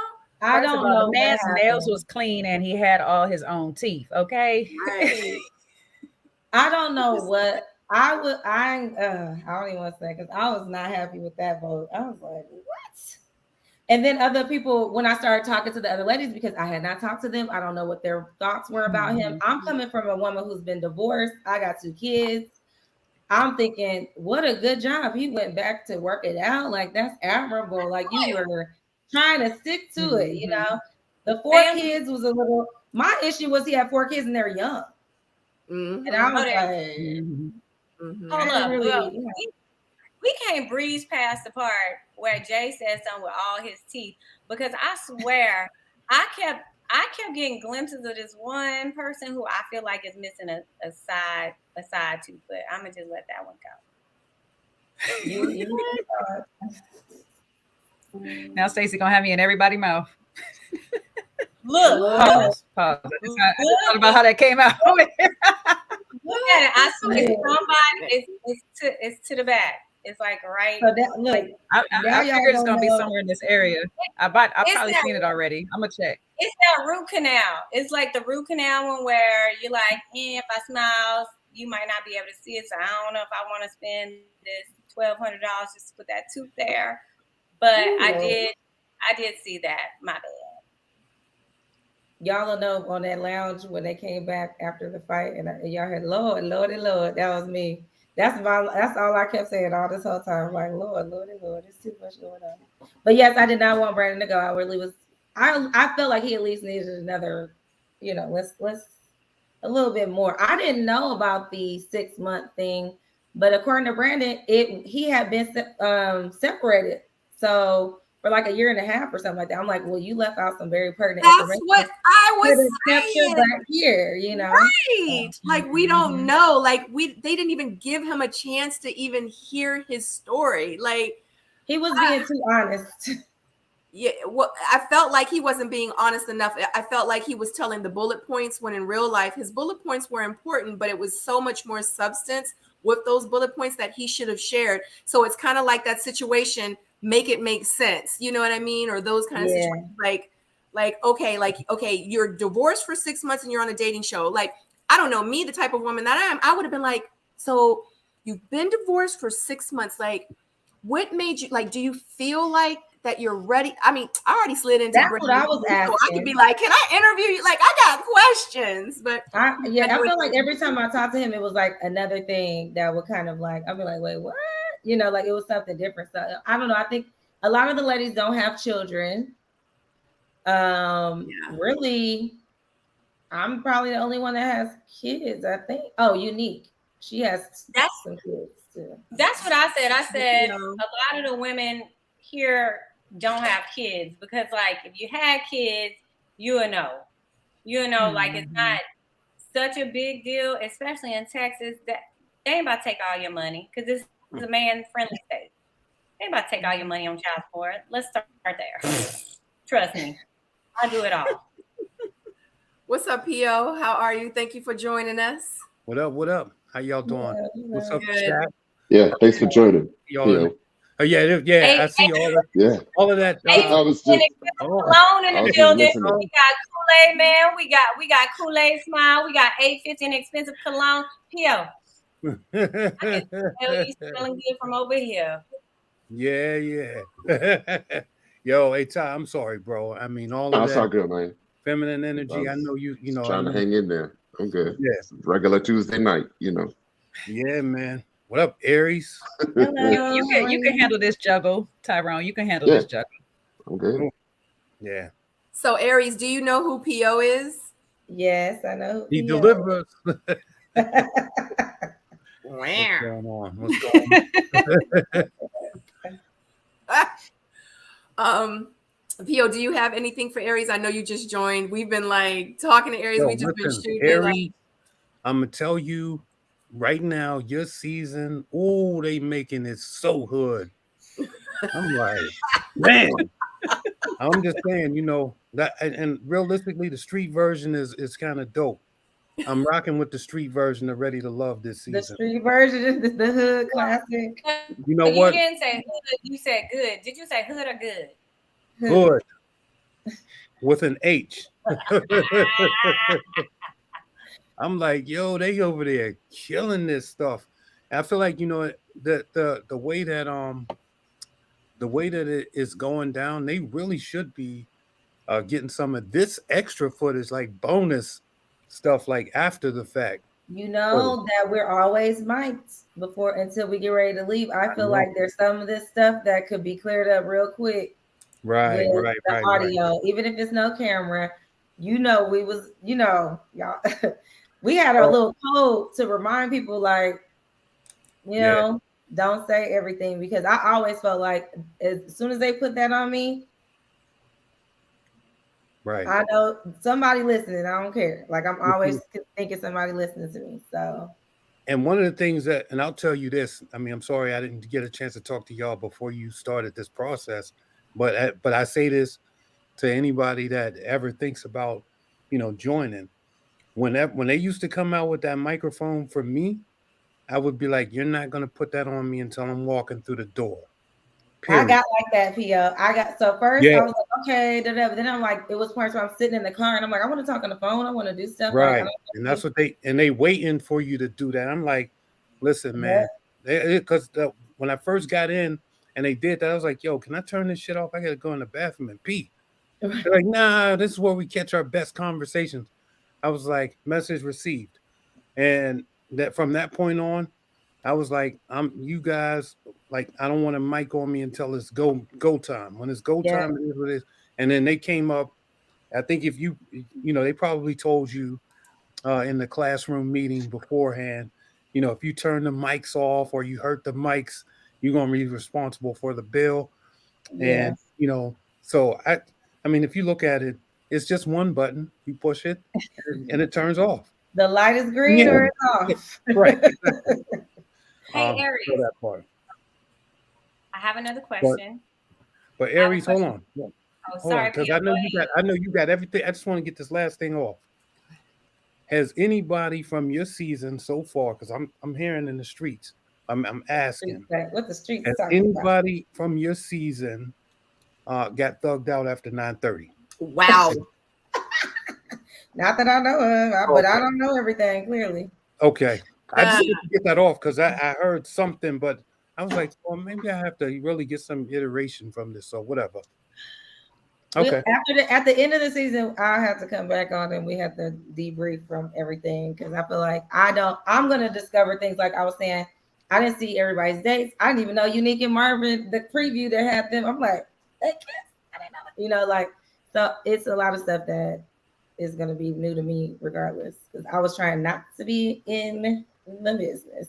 mhm. Do you feel like you achieved that now that filming is over? Like, do you feel like that happened for you? Yep. Good I for you. stuck to my plan the whole time. And like I said, afterward, I mean, there were certain people who were acting kind of funny toward me or whatever. And I was like, what's up? Like, what's the problem? And they were like, I feel like you play both sides. And I'm like, what's both sides? Like, sides Right. of what? Like, I'm me. Side of me. I'm being, There you go. I don't have allegiances or nothing to nobody here, you know? Exactly. If anything, Herbert, I knew him longer than everybody. I've been knowing Herbert for years. We worked together on some nonprofit stuff. Like, of all people, I probably would have, he would be the only person that I felt I would have any kind of loyalty to. And then even, my association with Chris before the show. So like those are the only people I knew for real and got mutual people that we love the same, So other than that, I don't know any of y'all. So I'm like, no, I'm being Facts. Like, you don't owe no loyalties to none of them. That's and just I'm not going over here and being like talking crazy about you to this person or or whatever. Like there was none of that going on. It was just pure, cordial, whatever. exactly. At the beginning, we kind of touched on some things when you weren't here. So I do have a question for the people, from the people. Okay. So at the beginning, when we first started tonight, we were talking about some of the foolery out there in Beyonce's internet. Yeah. And Maurier's baby mama, no disrespect by saying baby mama, but y'all know. She had a lot to say about who he really is. Was that your experience on the show? Like, did you have contrasting views so But far? what did she really say though? She didn't say nothing. That's all we needed to know. She didn't say anything. She just said it was just a caption on a TikTok. She didn't even say anything about Nothing. It wasn't no tea. Nothing. She was eating cereal with a bonnet on. That was it. That was it. So that was it. I mean, yeah. So a modern elder wants to know, can Aries talk about the rumor about Quentin only dating white women? I know that, like I said, I don't know Quentin. I didn't know him before the show. I know none of that. When we got in the lounge, that was the very first time that had been said. And we were like what? So it was, he has said repeatedly, he loves Black women. He has never dated a white woman before. So, but people said that he, they have their own conversations that they said they've had with him where he said that he has preferences and all that stuff. I don't know nothing, I'm like, it's a Black show. He on here right now. So clearly he's willing to date Black women for Ready Love. So that's all I can go off of. I don't know his past and stuff. So, and I don't think there's anything that came out since that said otherwise. So I don't know. Not him having a preference, but that goes all the way down to being a white like preferences be, anti-black I like women. curvy women, I like tall women, I like long legs. That's preferences. It's not necessarily fixed Exactly. Which tones. I joked with him on his Instagram the other day, probably like 2 weeks ago, where he had posted something, was like asking me questions and stuff, and I was like, "Do you hate black women?" And he reposted it, and he's, pro black women, it's according to him. So I can only go off what he is saying. I don't know nothing otherwise. So Okay. Kiki would like to know, sorry, Stacy, can you give your experience regarding any colorism? And then we'll go with Stacy. That was the first time I heard that as well. Because everybody's brown. Like, there's only like am I light skinned? I'm not light skinned. I'm brown. I was getting ready to say, because I'm like I'm brown. I'm brown. So I don't know. I'm like a caramel smooth. I just want y'all to But know. there was no, I will say this, as far as production and all that kind of stuff, to say that on a black show, there was colorism. How do you see it? Like, I don't even know how that, unless you just be like, oh, all the light-skinned girls are together and they're letting them do what? Eat a sandwich more than we eat? I mean, what are they getting? So I don't even know. There was nothing that I saw that said colorism, because even production, we're all black. So right. I mean, so it's like, and beautiful. The showrunners, everybody. So I didn't get that. I just want y'all to know that this Houston sun has my melanin activated, and I'm officially a mocha caramel boo. My melanin is activated. No, she put some extra chocolate on it. Extra chocolate. Aries. So, okay. I'm trying to tap dance, right? Gently. So, okay. So one of the things that we were also discussing is that Habibi, he just like bombed an interview with Crystal. I did see that. I did watch that. Is the same guy that you saw? Yes. Oh, damn. And I think what I will say is he has a lot of sides to himself. I met him initially when he came into the Mansion Mixer. When he said he was like 33, I was already kind of like, anyways, I was just like, I'm not really trying to check for no young dudes like that. I mean, Quinn you see what he looked like. So I was like, well, let me see. But he's very mature as well. So I feel like with Habibi, we just didn't connect because it was very obvious our age difference. And when he found out how old I was, he was just like, what? 43? And but he has a way that he will just say things off. Like, how they'll stop y'all, be like, no, hold so we could do this thing, like no talking. We want to do something with the mics or something like that. Everybody be quiet. No, he's like saying stuff. So it could be he just, it's all kind of stuff that he would say. So he's very eclectic. I'll say that, but I steered clear of him for the most part, because I just was like, all right, it wasn't connecting for me. He tried to get my number, but I didn't give it to him. So it's a possible chance that there's a recording out there of him saying what Janelle said he said. That's what you're saying. If they were mics, then I'm assuming that they were, because that was the time when we were filming. So, I mean, we were about to film, so everybody was mic'd. Before we walk in that mansion, we're mics. So I would assume that everybody's mic was on, right? Yeah, I just got to say about Habibi. I watched that whole Crystal EXO, whatever that was, and I felt two ways about him. I felt embarrassed for him. I felt a little bit sorry. And then I also felt that, the brother is truly lost. And I think there's a part of him that needs to be found, like, and he needs to work through that with somebody that has sense, right?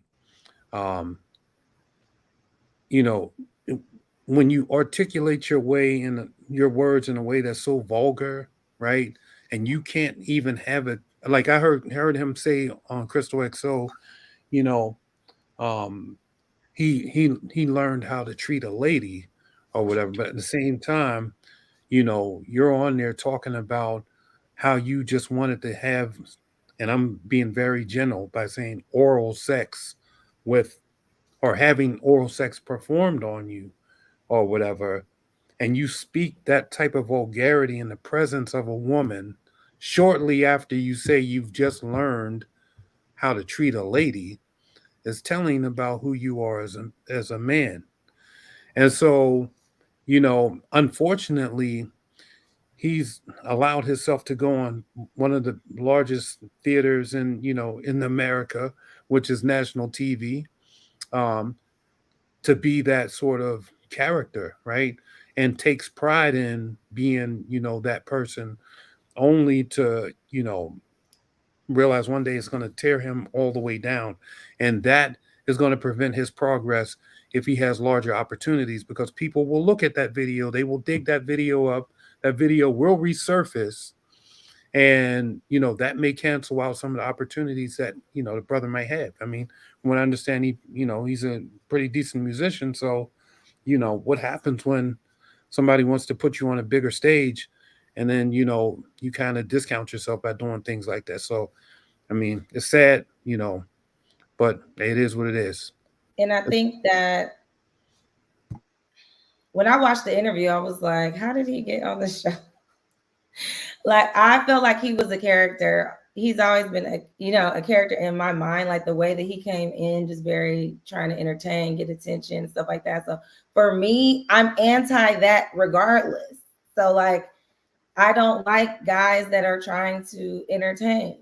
Like, what are you doing? Like, you're trying to get too much attention. It's not sexy. So to me, that wasn't a turn on. I just moved on to people who I was, interested in getting to know, and I just stayed away. Because I didn't But want him to see, say nothing crazy to me, because I'm gonna say something crazy back. So. and Yeah. see, it's so sad because that level of like no self-awareness, it screams like self-insecurity. You know what I mean? Like when you gotta say things and do things for attention, to think that's what you need to do to get attention, to fill whatever void you have, I think that's really sad. Yeah, one of the things though I think is even more worse off than that is that we all have gone through that process where our initial meet and greet with the producers, right? We all sit down at the table, they ask us questions, try to get a feel for what character they want you to play in this movie. And they saw probably those really really immature and vulgar sides of him, and they probably thought that it would come off well and be just enough to keep him, you know keep the audience engaged, only to learn that you've got him, you know borderline, sexually harassing women, talking about, I'm gonna kiss your breasts and all this stuff. I'm like, I mean, I'm just like, seriously. So there were red flags all over that. I'm sure that the producers saw that. They just was trying to take a deep dive and say, "Yo, this is gonna kill them ratings, and it might kill the show." Yeah, I didn't appreciate that, because like in the lounge, that was the first time I had heard of it. I think the first time a lot of us had heard that at all. So it was just comment after comment of things that he had said. So it wasn't just one thing. It was other people saying stuff So too. Aries, one of the things, like while we are watching him, one of the things, like as we're watching the show, we observed like every time he had like these dates with women, he would kiss his own hand. Did y'all notice that while y'all were filming? And did the ladies feel a way about it? I don't know what he was doing, child. I was terrible. I'm telling you, I was probably the most boring cast member because I was just focused on my stuff. They would ask me in confessionals, like, so who was the guy that everybody was? I don't know. I don't So tell in you the- who I looking at, but I didn't know about the kissing hand. All this is hilarious. Like I saw it on, the show. So I never even heard of it until I saw it. that never came up in the ladies' lounge because, like, me as the southerner here, I was clutching my pearl. I was like, what are you? I was trying to look for a way to be like, But who would have brought it okay, up? Who would have brought it up? anybody when they're like, I don't like him. He says, But who would have known what he did? Like he only did that with on the show. At least what they showed was him and Tequila. She's not gonna say that because she's, and I feel like want to save he did him it right with now. I maybe think he did it Sierra. with So Sierra, but Sierra was too livid about the mama comment. She didn't care about That took over. Yeah, that wasn't even. That was a way bigger, statement than the hand kissing thing. So yeah. I'm speechless. So a lot of people have been asking this question.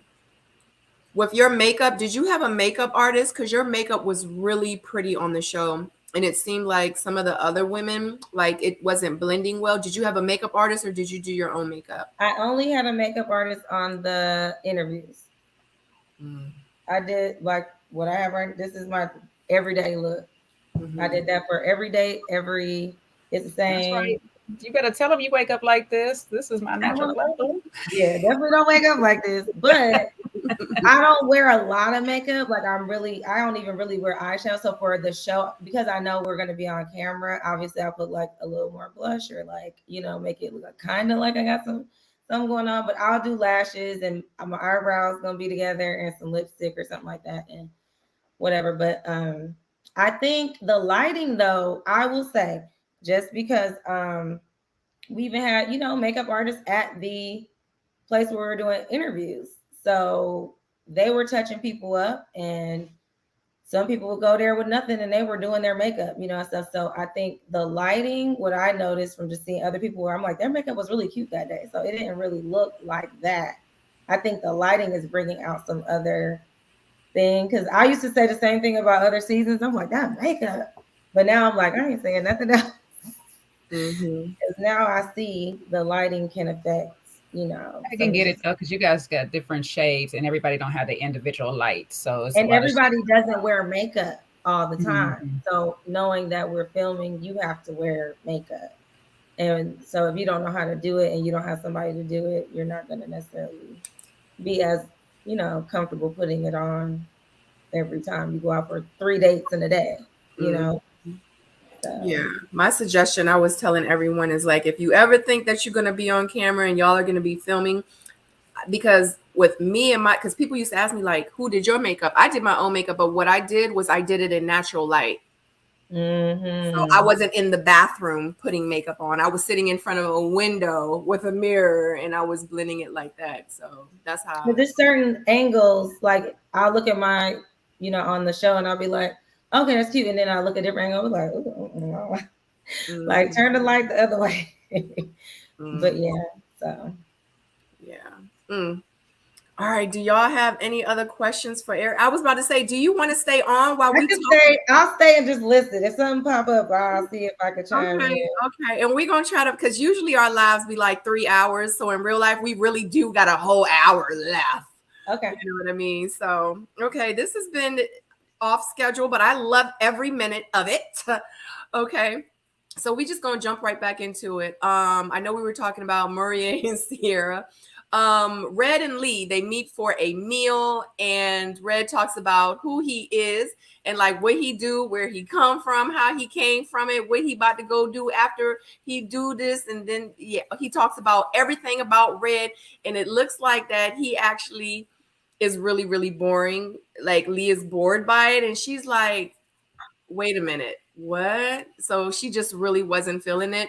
What he does, and Lee says, like, from the conversation, it feels like that he is like she's in class. Like she's like, golly, like everybody was saying, like, you funny and you a comedian. Like they got that, but I'm not getting that. And he like, for real? Well, but this is me. So yeah, like obviously, like she not my person. So I need to go find somebody that's trying to be at home watching movies and just want the real red. That's what I would, because obviously she not it. So how y'all feel about that episode? That was my breakdown. I guess let me Let me prepare say for this the one day. I'm Okay, just go gonna ahead. add one thing. I'm gonna let you go, but I'm just gonna add this one thing. And not until probably later, like after the show, I think on what he was showing when there's a group, what Red shows when there are more than one other person is a different type of personality.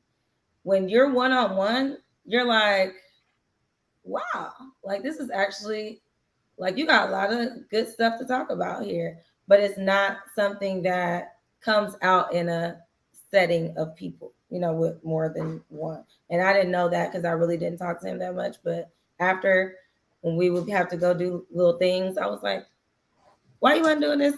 like you should have been doing this, So anyway, I just add that.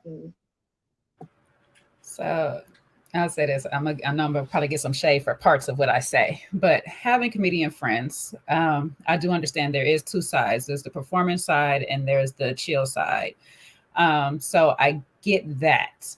However, in his case, especially through however this was edited, it was very boring. His was too daggone chill. I'm sorry. It had no life in any of the story. And as a comedian, that's your whole job, is to put life into stories. So for me, even if you're not trying to be funny, there is a way that you can talk about yourself, talk about your things, and put some tonation, some, like incantations. It's not that, sorry. But put some spunk in what you're trying to say. Like, keep the person engaged. And I just wasn't engaged. And that's why that whole scene went the way it did with the music and everything at the end, because that conversation just was not engaging. It didn't invite her to ask more conversation. And in his defense, Lee is a little bit boring. I'm sorry, because there's some questions that could be asked through some of the things to help boost his conversation further along. And I didn't really see her doing that. But overall, it just was not. I would have been sitting there like, say, what now? Would you say the first thing you said? Because I done fell asleep. Like, P.O. tells long stories, but P.O. kind of keep you engaged in the story, when he tells it. So that's what I'm talking about. Take a lesson for P.O. If you're going to tell a long story, keep me in tune. Well, it looks like it's my turn to take over the torch and give you a nice story. This is going to be a short one, though. So I feel like, I'm sorry. Were you done? I'm sorry. Okay. So I feel like I get what he was doing. I feel like Red was saying, you know what? If I go in here and jokey my way through all of this stuff, these women won't take me serious. And I think he reached that place where he was like, let me turn this stuff off and try to give them the authentic, person in me and take the jokes out of the mix. And so I think that's where, kind of everything got crossed up. And she probably, was like, sat down with the comedian and thought that's who she was getting. But if she would have got that dude, do you think she would have been able to take him serious? And I think that's the part that, that's the bridge right there that actually, creates that atmosphere for you to get that first, know me on this level of who I am, and then let me take you into that world that I come from. That's it. But that's what I'm saying. Like, even how you transition in that story, it's life flowing through that whole story as you're telling it. You get what I'm saying? And it was just this monotone that he has, and right. It's too serious. He came too far overboard for me. I just think it's a balance. It's a fine balance. As a comedian, you should never totally dismiss what comes naturally to you. However, when you need to let people know I am serious, you tell a little joke and then no, for real, but seriously, this is what I do. This I do tech, I do computers, I do this or whatever. It brings me this kind of joy. Something. And so let me just say, add something to that.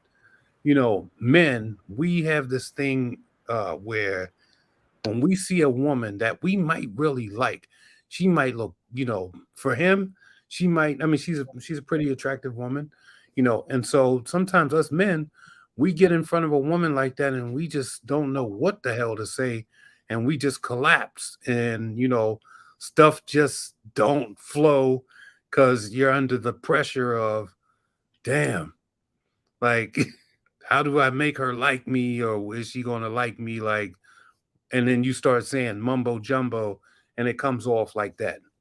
So there's that part of it. Tyrone.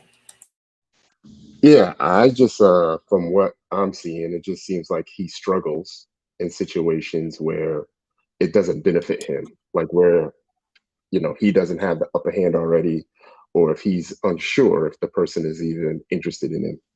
Like just courting 101 just seems like that's just not something that comes natural to him. It seems like he's comfortable in situations where the woman is kind of you know showing interest in him, so he feels like, okay, I kind of got this now. I could probably say whatever or do whatever. But like Paul was saying, like, people struggle, and you only struggle when you start to doubt yourself.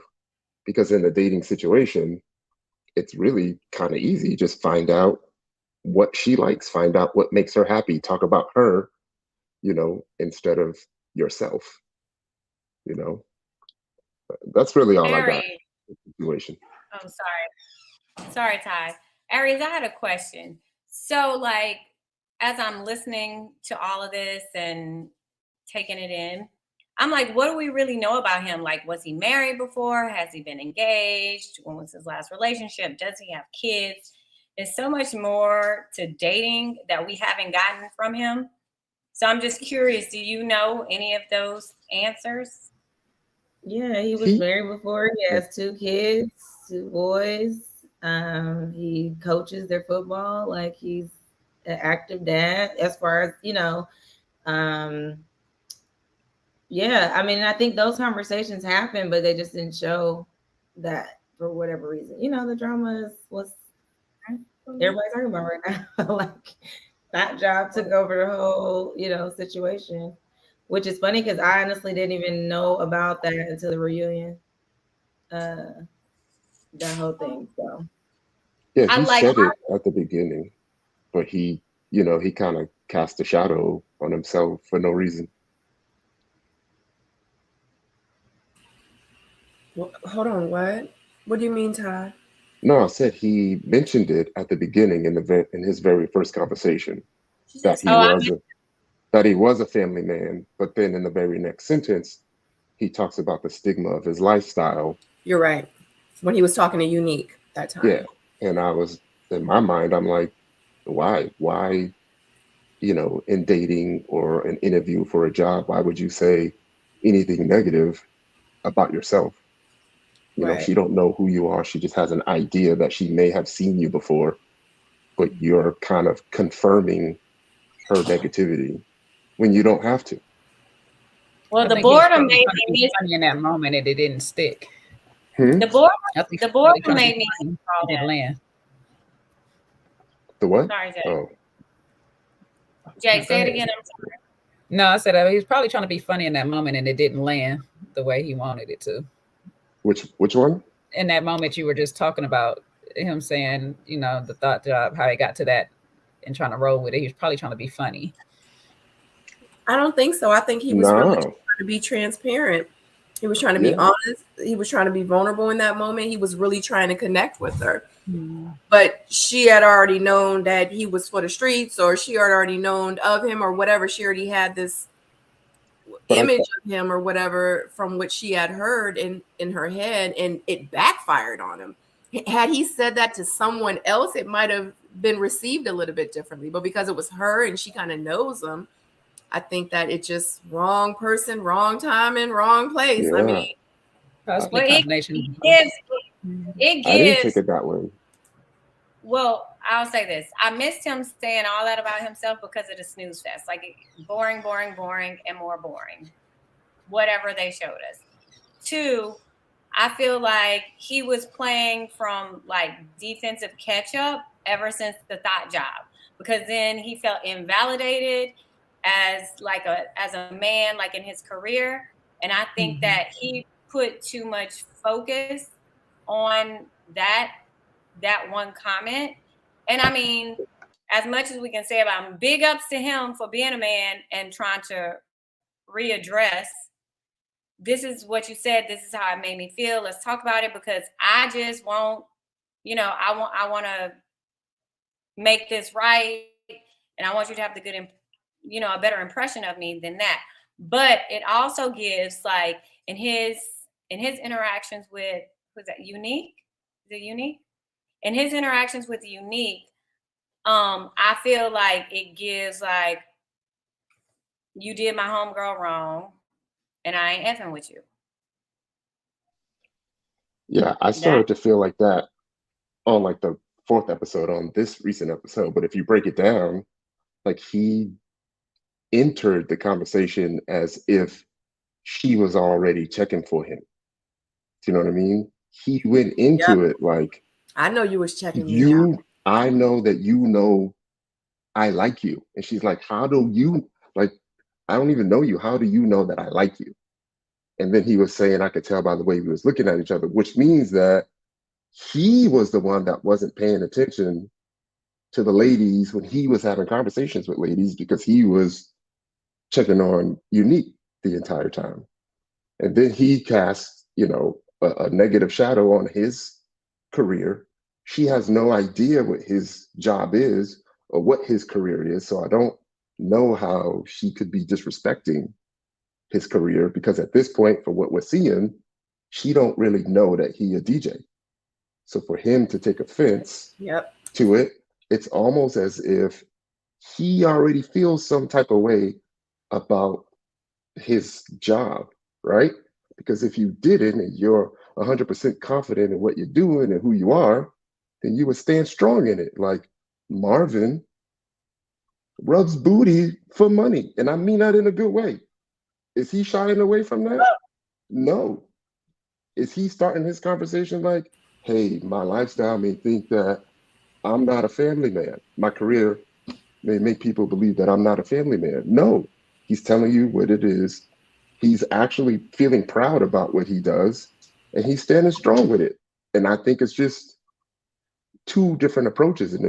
And to continue to go on for 4 different meetings about how you feel disrespected when she didn't even bring up your career, I'm kind of lost. I don't even know what's going on there. Yeah, I feel like it was a sensitive moment that lasted like just way too long. Too long. And most brothers, we could take something like that. You might could say whatever you want to say, and then we'd be like, all right, whatever, pause and keep it moving. And so for him to, keep digging up the grave after it gets buried over and over and over, says that there may be some insecurity in terms of the way that people look at him and whatever, and then knowing that this is being played out on national TV, now he doesn't want to be known as the man with the thought job, so he's doing everything to refute that and trying to correct that on TV. But why He's making it worse. Why do you need to refute that? Why do you need to correct that? Right. You don't. No, and I agree.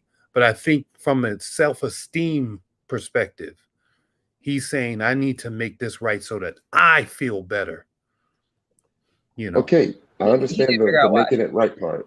I also understand he said he tried to have multiple conversations with her. But when you watch those conversations, he overtalks her in every single conversation. Well, that's so true. Even that part, I don't get when he was saying he was trying to give her a chance. He's still leading the entire conversation. Like she didn't really have a chance to talk or explain or anything. So a lot of that just wasn't even making sense to me. Yeah, I think that I'm sorry, go ahead. No, go ahead. Could you finish your thoughts, Tyrone?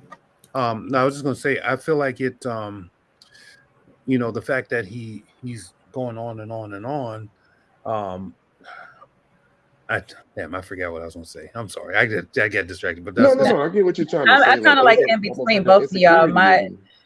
My thing is with this situation is I'm with Tyrone. I mean, where PO is like with that why. What's the why of why you keep going back to this person who is committed to understanding you the way they want to understand you? Why do you keep repeating that same thing? Because you're torturing yourself now.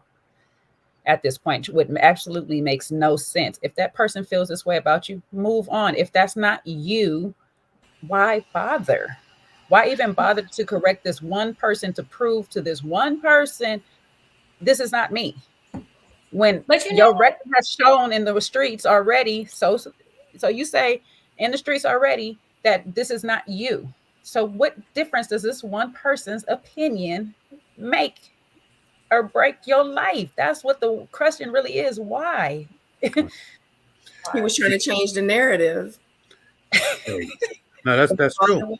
But That's why? It's only a conversation with One him person's but that's between narrative. me. you. Why In does his her? head, No, I get it. I get Yeah. it. but you know what? And that's what I'm saying. And that in his head, he has to figure out what that why is that makes him do this. Because as for dating, if I tell you you lack in this area and I need you to be better, you're going to keep questioning me. No, my reputation is great in my past relationships. This, that, and the third. Okay, you're not in your past relationships. For me, this is not working. So let's figure out how we fix that instead of arguing about what I'm not about to change on. Well, you know, like it kind of gives like all I have is my career right now. And if you think about it from that point of view, you say, oh, okay, I can see why he's so defensive of his career. Like, I have a valid career. Like, I know a lot of people always try to, you know, like how people try to like downplay strippers or people in entertainment. You know what I mean? So I feel like that is probably a resounding um criticism of the entertainment career. And I feel like that's probably not the first time people have made that assumption or presumption about what he does. And he's trying to say, no, I'm a good dude, like this, that, and the third. So I can get it. The thing about it is that, have y'all ever noticed like sometimes some of these social personalities lack social awareness? Like if you have a girl that's sitting here and she keeps shouldering you like you ain't it, cuz you ain't it, and you keep coming back to try to impress upon her, at some point that becomes annoying. I don't just mean like her, I mean like from a guy or a girl point of view. And like another example, when Lee was trying to redirect the conversation and he wasn't getting these social cues to redirect from a resume, like that's something that he probably needs to work on. That'll make him a better like dating conversationalist, like more in touch with the other person. Like that's one of those things, like you talk but you don't listen.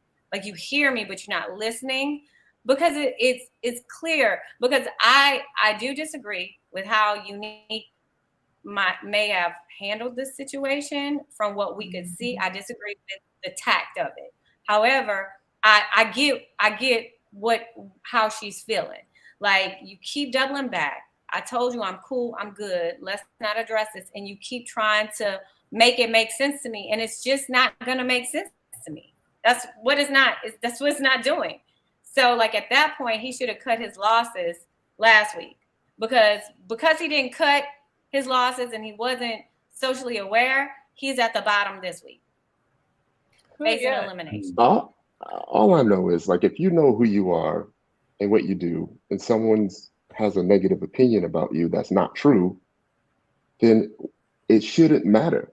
I don't care what you're saying because I know who I am.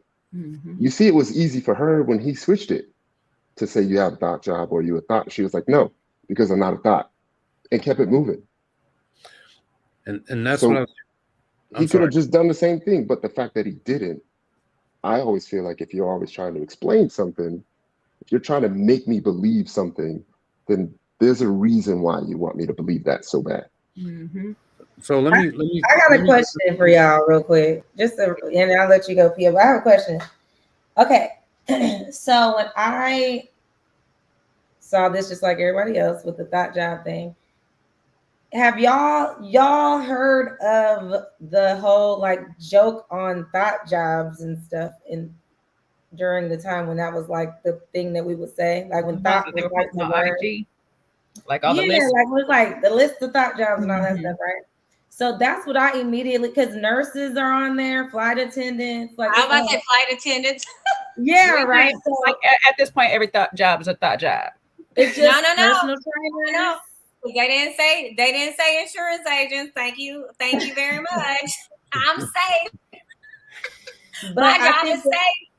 when I heard it, I laughed because I'm like, ha ha ha, I'm going back to the joke of the thought job thing. But I think because of the delivery, it didn't land properly, right? So it's like if you're joking with someone and you're saying something, it comes off a lot different than when you're looking at with a straight face and be like, you'd be like, hold up, why are you saying it like that? You saying a little too, you saying a little like you feeling a little too hard, So I think there was both not being able to receive it as well as not delivering, and stuff like that too. So I think it was both of those. But also I agree on that part about like me, I could care less with somebody. I'm like, what can you say about me that if I know who I am and I know how, like it's not the case, I'm not about to sit here and argue with you about some stupid stuff. Like I'm moving on. Bye. We don't have to ever talk. So So that's I think one of the reasons though why he is constantly stretching, that out and sort of throwing all of his accolades out there is because a lot of people, and I'm in the entertainment industry, and a lot of people don't understand what it does take to break through, like when to get on something major. And he came from corporate America, right? So he probably was at this stuff. And there's so many times those doors get slammed in your face, and you still got to keep knocking on it until you kick the door in, right? And so understanding that atmosphere, and him in his mind is probably like, yo, she don't know how much stuff I had to go through, how many nights I had to do this, how many times I had to suffer, da, da, da, da, da. And that's probably what's leading him to make her respect what he does. In his mind, he wants to make her, um, you know, basically say uncle. You know how when somebody holding you down, and you like, yo, say uncle. He's trying to, pull that out of her, like, yo, you gonna respect me. I put in, 10, 15 years to get here. So, Yeah, but you know, PO, It, most mu- stories coming in the industry and all that, yeah. it's always been years behind that grind and all that stuff. And not everybody has that same mentality of I gotta prove to this one person who told me this about myself. oh, You know I what I'm know. saying? Like they don't prove it by keep trying to yell it at him. They prove it in their actions and the things that they go do. So if this is not you, let your proof be in your work. Your action is going to show who you actually are. But right now you're showing yourself as being a catty man, and that's not attractive to women. Like That's true. even Yeah. if this was a thought job, you're losing your clientele right about now. Yeah. Like And all those But That's years true. of don't be. struggle should add more assurance in yourself to know who you are and what you've been through. So you no longer have to explain or prove anything else to anyone. If you don't know who I am, then you just don't know. And I'm cool with that. Right. Yeah, I Okay, mean, Jay, you preaching. Jay, you really preaching. And I'm gonna add to that why are you trying to prove who you are to someone that's clearly not interested in you? Because you're missing potential other connections and other Exactly. interactions that you can nurture by wasting your time on someone that don't want you. But It looks and like I'm he not just saying wants the maybe rejection. because you want her and you don't know why she's not feeling you. Hmm. I don't know the reason. But he I might not just he feel might not like want her to. I'm sorry. no, go ahead. Say what you gotta say, babe. He might not want her talking shit and tainting the other women in the lounge. Saying, "Oh, don't talk to him. He got a thought job," and And he then could have Not to But cut you that's off, why I Paul. commended This is him. frustrating. You That's could why have just said, no, I don't have a thought job, and move on to the next topic. But First of his all, I'm gonna response need him was, and his well, thought I job to get a probably thought wouldn't say 10, it. a He full said, thought 10. well, I probably wouldn't say it like that. Then how would you say it? How would you describe your almost thought job, but not really?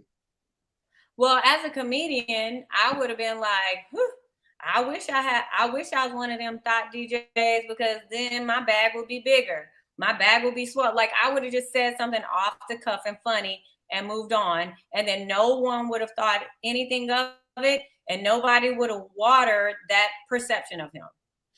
Yeah, but That was it a was moment where he needed to be a comedian to combat like adversity. And he missed the mark. And so he continued this week. And you got ladies walking by. We saw people walking by and looking like, what's going on over here? And so now you're looking crazy. Like, and I hate that for him, because I feel like I said, Ty, I didn't know he was a family man and a dad, and he was divorced and all these other things that would enrich him, like enrich his credibility as someone seriously dating. You know what I mean? So I feel like he fell for, in PO's words, I feel like he fell for the production provocation instead of sticking to him, like his game plan. Yeah. They do, you know, this is just another Blake and Morgan situation. You know, where production baits them up and says, "Hey, have another conversation about this," and then, you know, they get hook, line, and sinker, and then he probably is like, "Yeah, because she really need to know."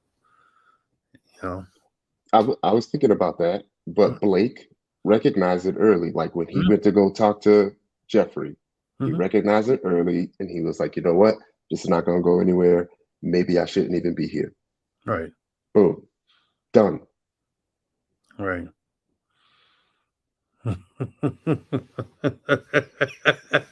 J Dub is crazy.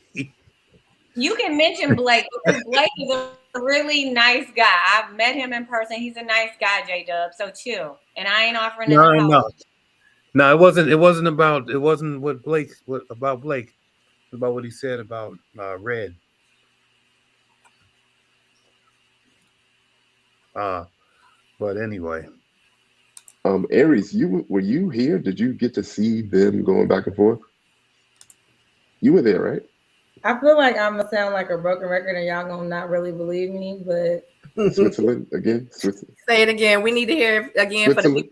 for the people in the back. I'm sorry, Tyrone. Go ahead. I had my own connection that I was trying to spend some time with. Okay, y'all saw a little bit of it on this scene. It was a long day. We were there from, our call time was 10 a.m. I think that day was probably like 11 something. We did not leave there until like 1 a.m. or 2 or something like that. It was stupid. It was a long day. And we were starving.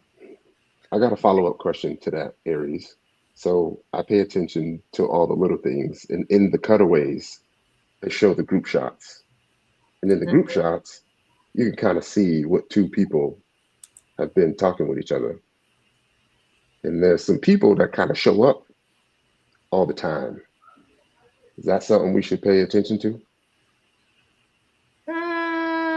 Potentially, but also not, because some of it is just like placement based on how it's going to look on the screen, right? So you might have been talking to somebody and they were like, Aries, come over here, or whatever, and then I'm standing next to somebody I don't have no kind of connection with, just because it looks better, right? Tyrone, are you specific? But what I'm saying is there's some people that's constantly together. That could be the case as well. Are you specifically referring to like the Janelle and Herbert and No, I ain't paying attention to them people. Well, who you paying? I need an example. Like, how I be distracted watching the shows. Y'all know I got kids. Like, I need you to be a little more specific. Like, you being all vague, and then over here, No, bold black. I'm saying y'all all Know I need how I y'all to feel feel. Right. I done said it in my review. I done said it in the chat.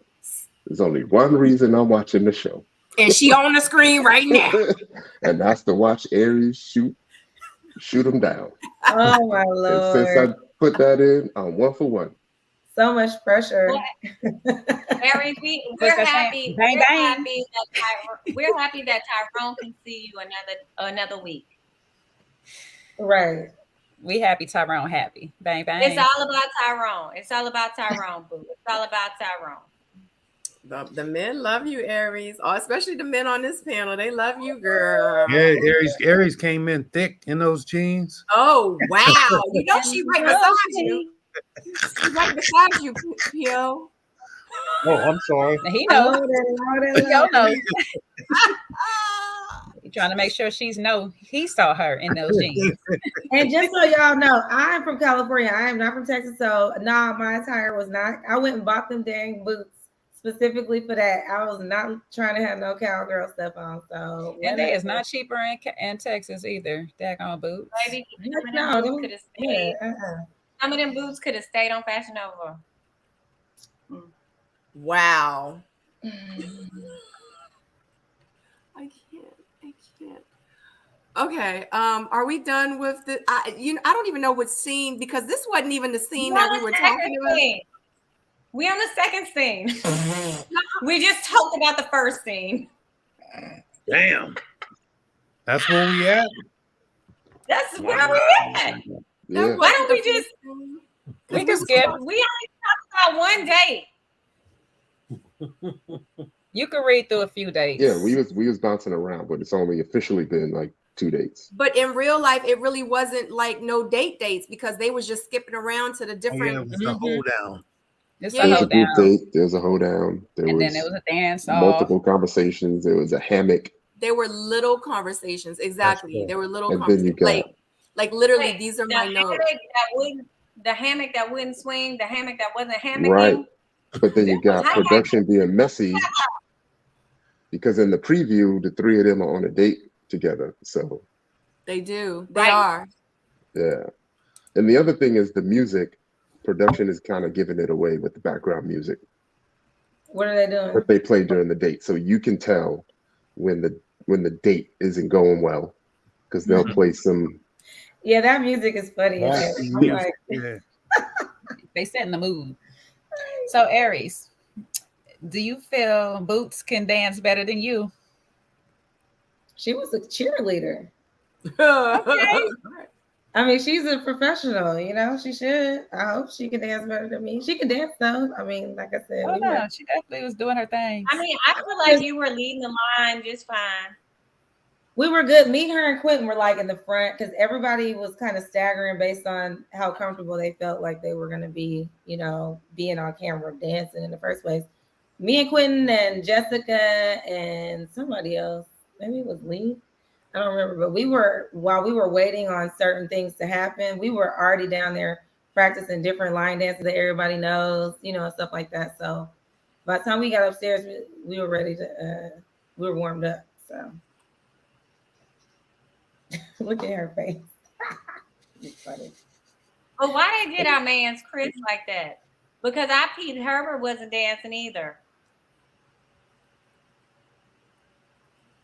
I don't even remember that Herbert wasn't dancing. When I rewatched it, I saw something.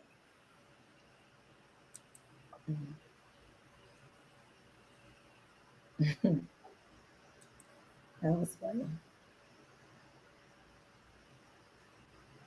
It was Kara trying to get on that daggone hammock for me. Child, I was dying. I was scared she was about to flip over. I was like, Yeah, it was too. I was like mad at her because why you asking questions you really don't want the answers to? Like, I don't know. Did y'all feel it? Like, I felt like the whole thing was cringe and awkward. Like, you asking these questions and then your confessional was like, no. Like, you really didn't want to hear what he had to say. Like, I saw it. But I feel like that's a problem sometimes with us dating, is that like when somebody gives us an answer, like if someone is trying to be authentic and give us the best answer they can provide, we already in our brain like, all right, I think he's just trying to tell me what I want to hear. Maybe he's just trying to tell you how he feels. And No, I don't Stacey. think the Caribbean We got to be all the thing. way for real that though, because that Caribbean thing, he said it one way and changed it by the second time though, Stacey. Like, No, yes, he did. He said I my didn't heart say is that. in the Caribbean. That's where he wants to be.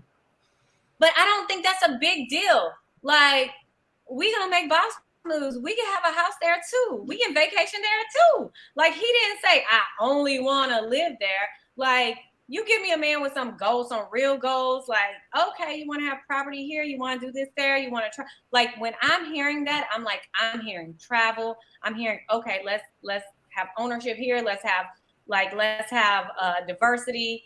Like, that's what I'm hearing. I'm just like, how you cutting and slashing? She came in like a ninja slash.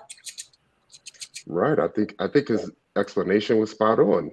Basically saying like me by myself, this is my thought. But, if I'm with someone, then obviously I would take that person's, you know, feelings into consideration. Like what is wrong with that?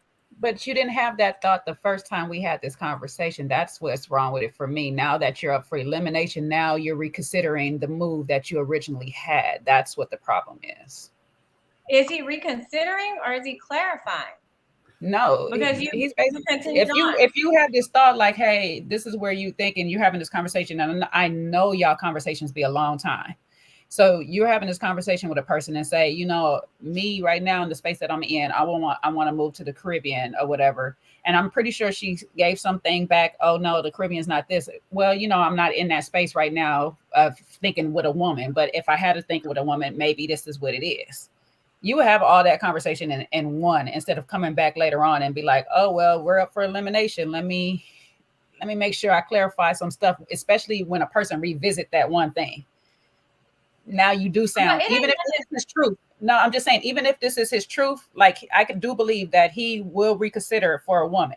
But in this moment, in this context, it does look like you're just saying what I want to hear. So I can get her side of it too. That's what I'm saying. Like, it does come off a little bit as you're just saying anything to stay on the show.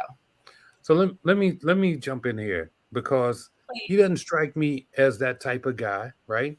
Because if he's coming on there saying, I want you to, be in a dungeon and I got an ass worshiping fetish, he's saying all the wrong stuff. He's saying all the wrong things to turn a woman off, right? So why would he? I mean, he don't strike me as a person. Yeah. Why would he, do something to try to, it just I already know I done said all the wrong things to turn y'all. None of y'all is biting none of this stuff. I got to try to figure out how to stay a little bit longer to nurture whatever little connection I got left. So yes, I'm going to hurry up and say to the person that's sitting in front of me, yeah, if I find the right person that doesn't want to move, what I hear in my head is the last thing you told me, my heart is in the Caribbean. You're going to tell me all of a sudden this decision has changed overnight, that you won't move if you find the lady and y'all talk about it and stuff. You already had your mind made up the last time we talked. No, yeah. But listen, okay. So let me ask you a question, right? You know how we have, or you can have the opportunity to buy your own, like pay for your own funeral expenses or whatever, right? And you can do that as a single person. But if you got married, and let's just say, you bought funeral expenses in, New York, and your husband or wife or whatever, you guys live in a whole different state, wouldn't you reconsider, like, hey, you know what? I'm with you now. I want you to be in control of the services or whatever. Or would you say, I already paid for this stuff when I was single, so this is what so there has to be room for reconsideration. No, but there has to be room for reconsideration based off of, Yes, but you're talking about situations that happen over time as we grow.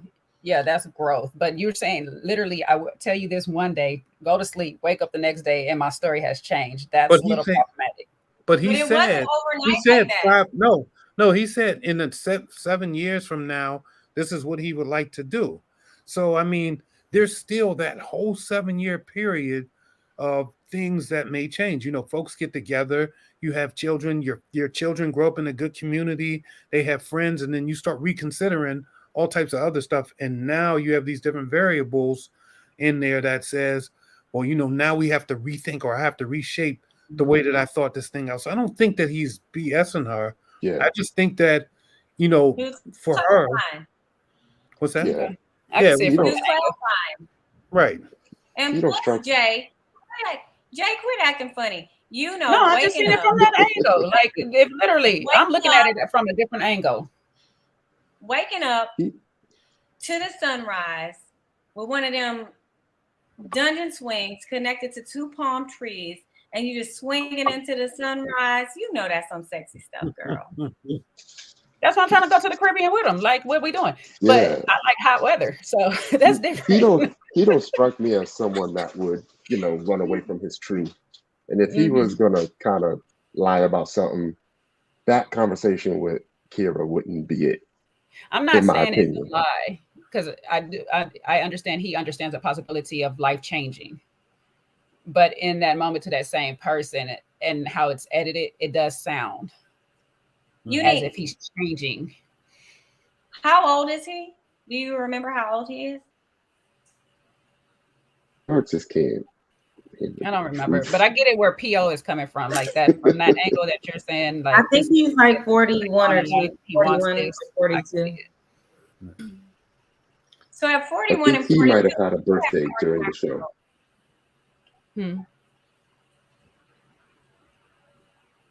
I think he's probably one of the two people that had a birthday during the taping, because their ages are off of what they said in Oh confession. yeah. I feel like way him off. and Christopher, because Christopher kept saying he was 34, and then they kept showing his age was 33. I did peep that.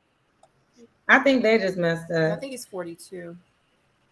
But that's not strange to come to like a realization. These were my goals as a single person. I'm 42 now.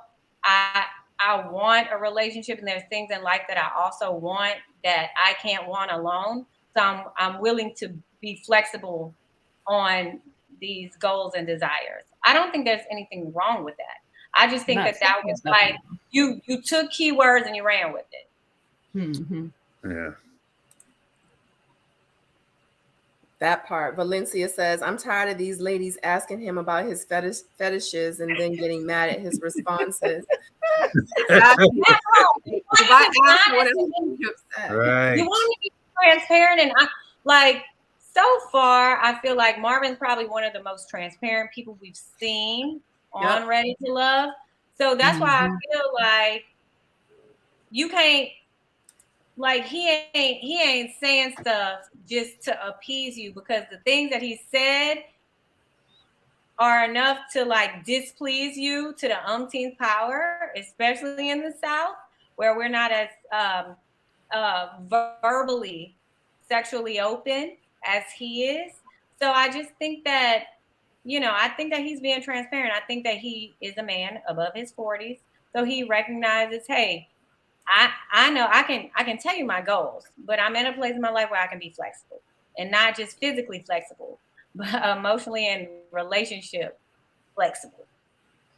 To what Sabrina said, I feel like in this particular arena with this cast, a lot of the ladies are uncomfortable with other people's comfortability in themselves. Like, for him being so comfortable to say what he wants to say, it makes them uncomfortable. So they ask these questions just to be like, ew, like, girl, stop. If these cameras wasn't rolling, you'd be talking about call me, okay? Like, don't play. You are so intrigued. All the questions. I would be like, so do you use PVC or leather? Like, I just don't know. Marvin talks about this stuff a lot, though. So let's not.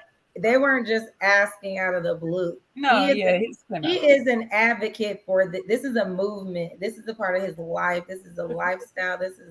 He wears the thing, so you have to ask. Like, it draws asking the way that he presents this. So it's not like. I think it's a healthy conversation for us, because 50 Shades of Grey came out how many years ago? And we're just now getting to this point where we're acknowledging and talking about it in our Black community. I also think it's a healthy way for him to approach dating, because that's the only way you're going to actually find what like your community, basically. So you'll find your people, your women or whatever, by actually being yourself, telling your thing. And if they don't like it, I like his attitude because he doesn't totally get, well, on camera so far, we haven't seen him get bothered by anybody else being turned off by any of it. It's just like, okay, well, so this is what I do. Oh, you don't like it? Okay, well, this is what I do.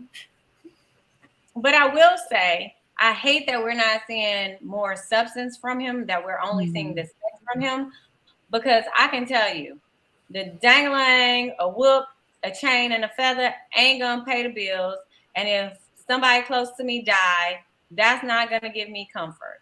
Like, I think that, like I said, I don't know, you know, what the conversations were. If this is just like, well, you just said, like, this was a large part of his conversations. But I think that I would have liked to see like substance talk intermingled with it. This is your lifestyle. This is who you are. But this is your lifestyle. This is what you do. But who are you? Who are you?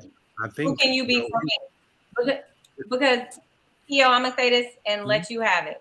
Because Lee, I want to say it was Lee who said, she's go to P.O. Let me think. I'm gonna think about what she's.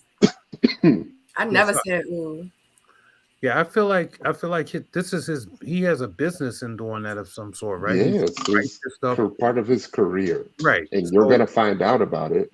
So there's no need to lie about that. Right. And it's what he likes and what he wants. And he's telling you. Yeah, exactly. And then you'll probably, like, after the show, he'll probably start selling products or whatever, gag balls or whatever the hell. He already is. So go to his. All of that is part of the lifestyle. It's part of it all. I'll tell you where to get the straps from. I mean, let me stop. Nah, don't stop. Come on, Tyrone. What you got?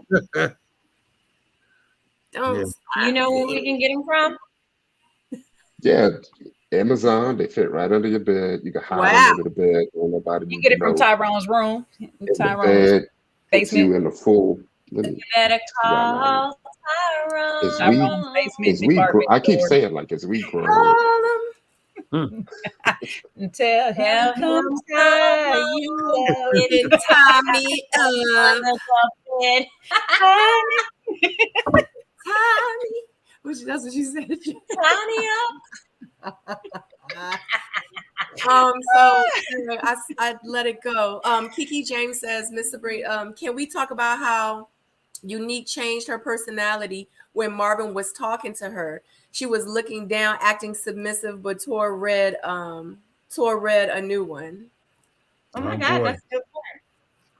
Yeah, so he's trying to be her her daddy Dom or whatever, and she was his sub.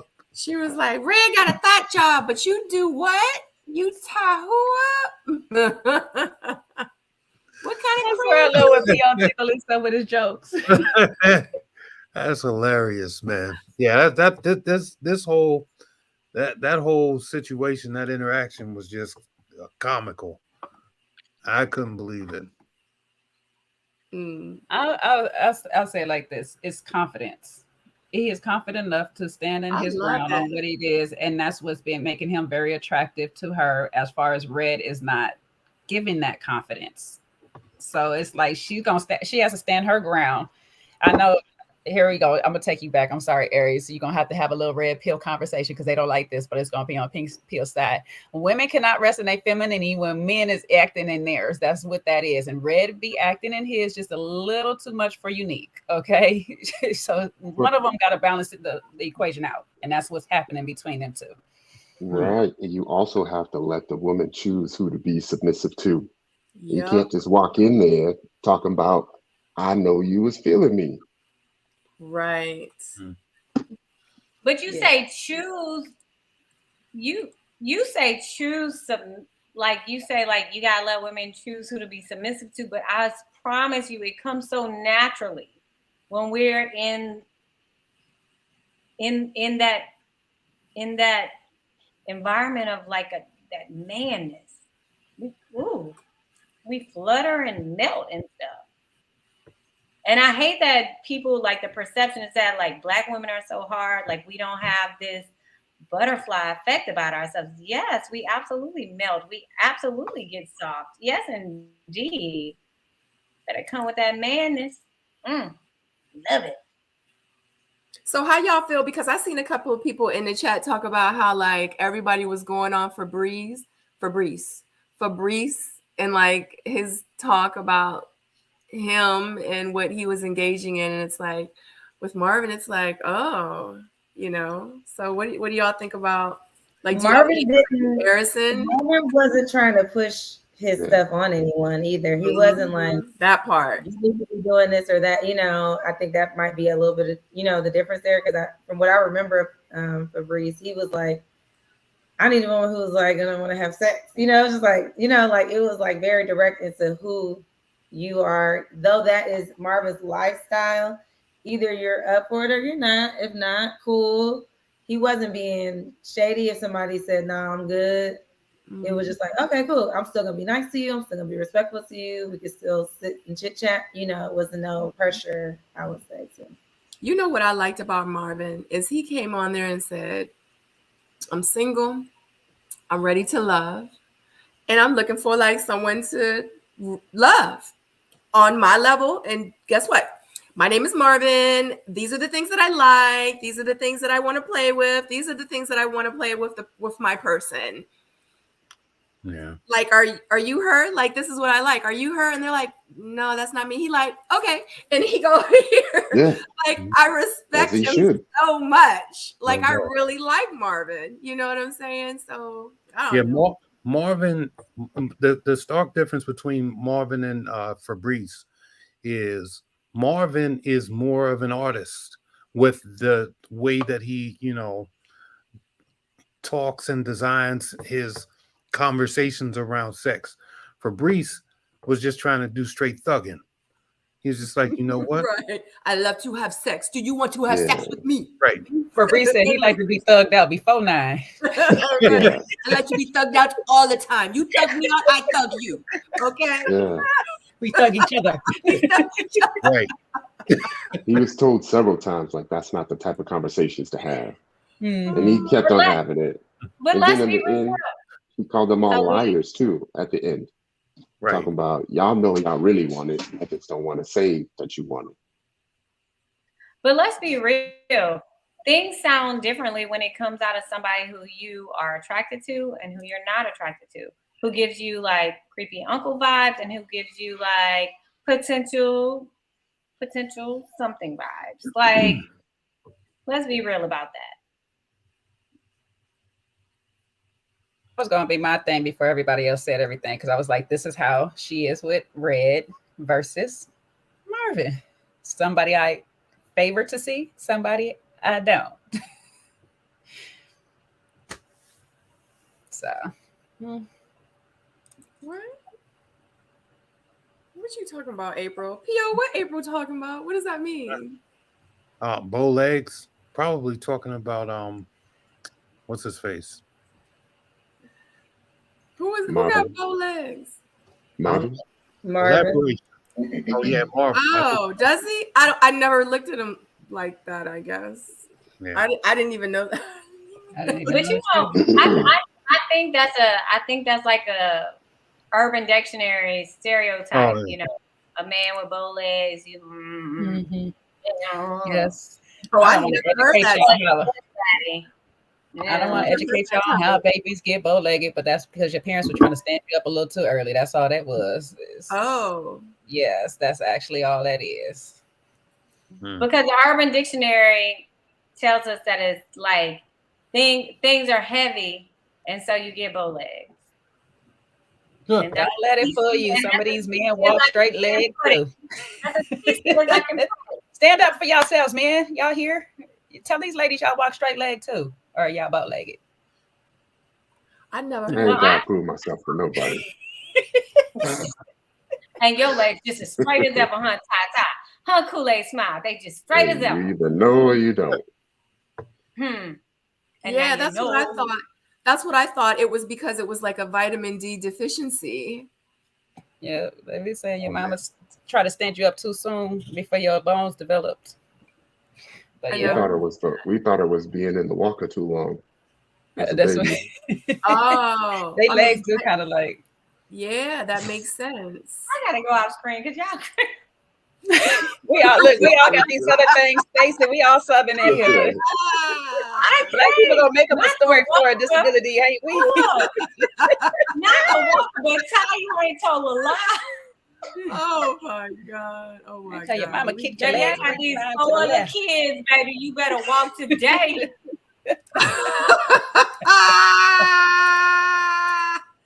I can't. All right, I'm about to put these pictures up here real quick so we can get ready to wrap it up. All right, so I got this picture of course, these are pictures for the next episode that's coming up. Of course, we can't ask Aries nothing, you know what I'm saying? You know, the fact that she even on the screen right, we can't even ask her. But you know, next week, if y'all want to comment on some of your thoughts on what you think is going to happen next episode, and yeah, like they left us with a cliffhanger. I mean, it's a lot. Like Janelle go on like a date with both of her connections, and they both seem like that they kind of fighting over her. Yeah. So like let me know. Like let me know what y'all thinking about the next episode. Oh, and then this is when yeah, what's you know what I mean. Okay, y'all go ahead. I'm tired. I'm delusional. Looks like I'll be 2 for 2. Boy. I'll Wait, just start 2 there. for 2 for what? What's the 2 for 2? Oh God. It's it with POs. Aries politely shooting people down.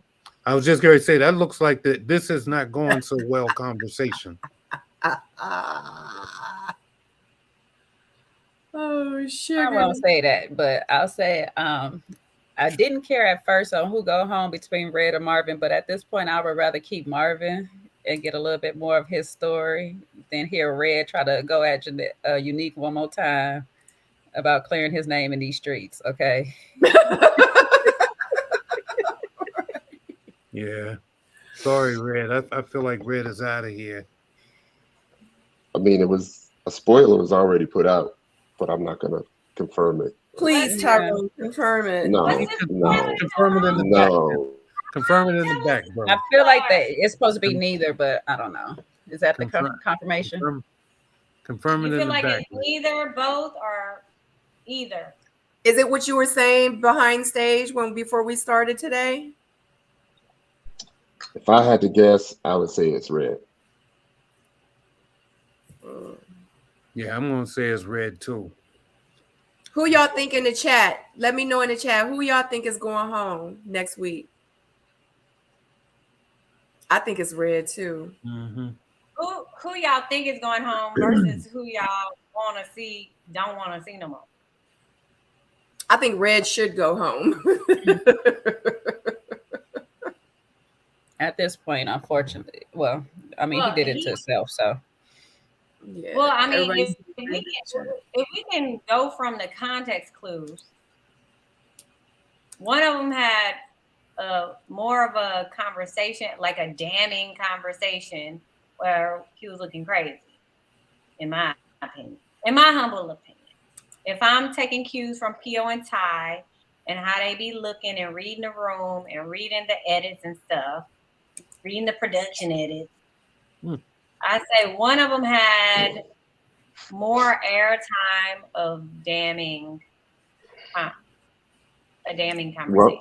Well, this is not his first time being on the bottom. Right. And Mm-hmm. I think there's a difference between, asking the women who they're not feeling and asking the women who they are feeling. And when they asked who they are feeling, no one said Red. But you know how it goes, Tyrone. Let me know. Give me 3, who you feeling, who you not feeling. And you know how they do it. Right, but I also feel like sometimes your airtime at the beginning helps them explain why you got voted off. Mm-hmm. Yeah, but I think they still like to mash it up just a little bit. How much you want to put another bottle of whiskey on it? No, and nah, we're not doing that. But Okay. and just technically, in technical terms, Ty, I didn't lose because I said that Habibi was not going home during that elimination, and he did not. He did not. Are you saying you got saved by the cliffhanger? I mean, during the cliffhanger, he didn't go home. It was what's his face? What is his name? Brandon. Brandon. Him. So, Well, I don't want to ruin it for the fans, but well, ruin it for him, please, because it ain't just. no. It's just You're your opinion. predicting. Are you predicting or you got actual facts? Tune in. I saw actual evidence. You saw evidence like in a future I video, saw. like trailer or something like that? No, I saw actual I'm gonna evidence tell you.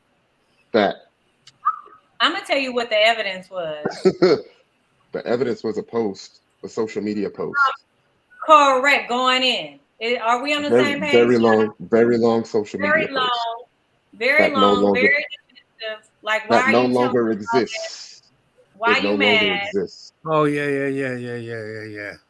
So that Yeah. led me to believe, hey, Ty, I'm gonna hypothesize with you because Yeah. So if I had to I guess, was like, what's all this about? Like, you ain't have to say all that. He said, "You better take that shit down."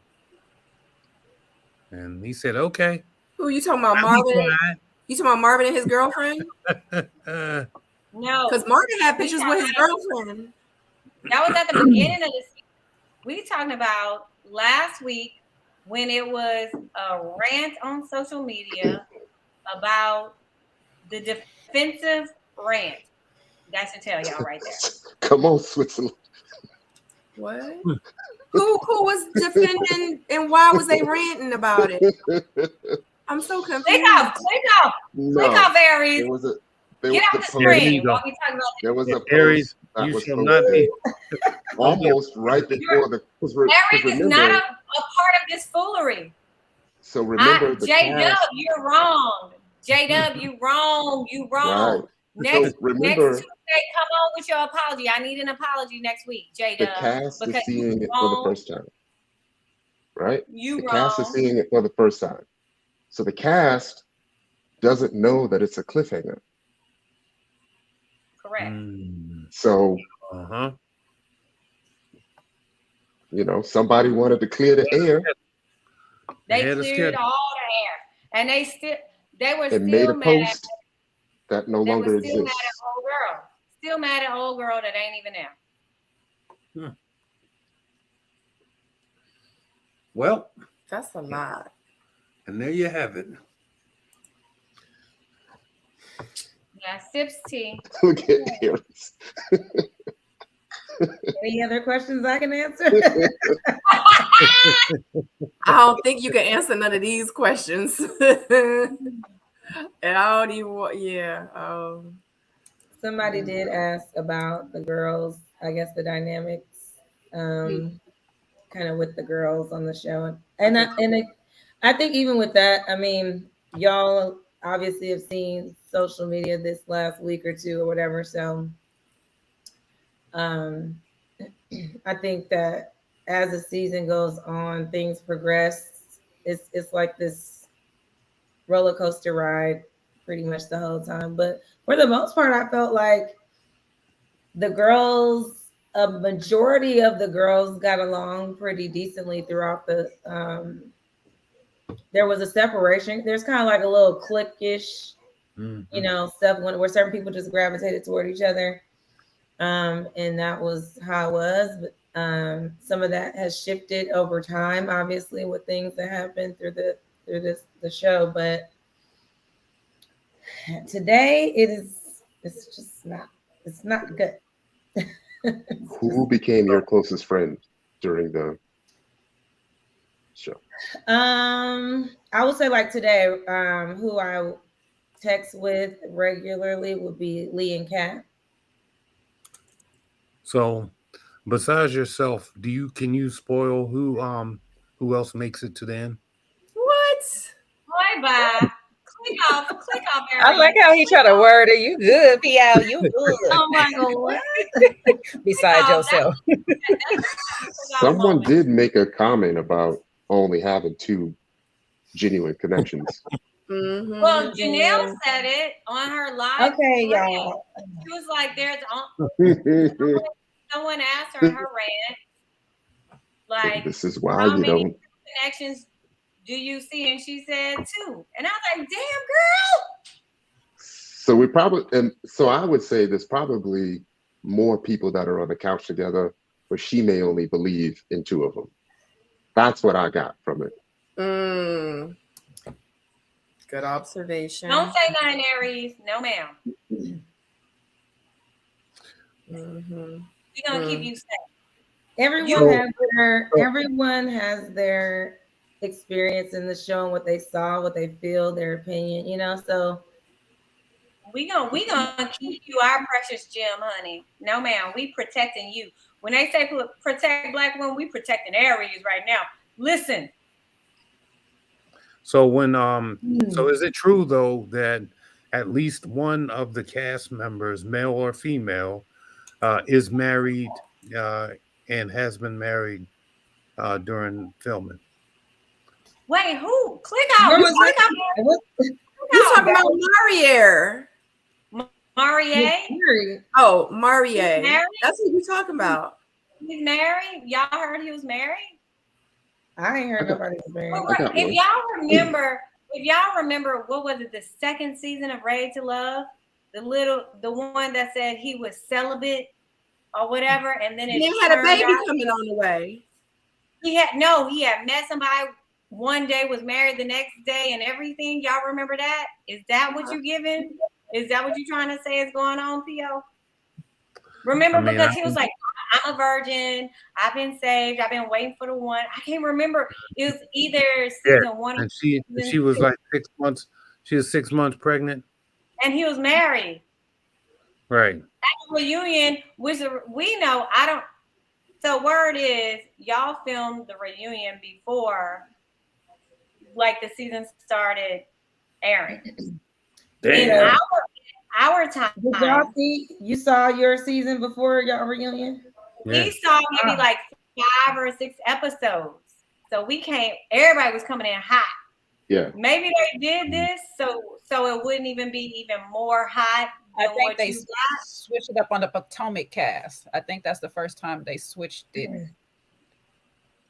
No, we had y'all got to see most of y'all. So it's Miami. No. So we only saw 3 episodes, and then then they do the reunion, the other stuff. Then it was Miami where they didn't get to see anything before they filmed it. We didn't see nothing. We did the reunion in June.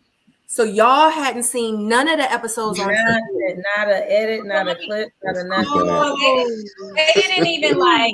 They wanted y'all to come. 3 a.m. morning of the reunion.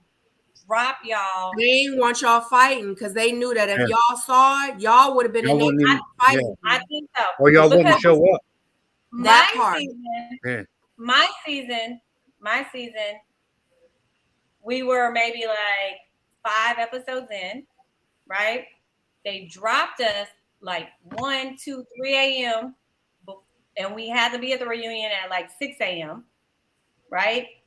They dropped us the other how many episodes, like tidbits for us to see to catch up for the reunion.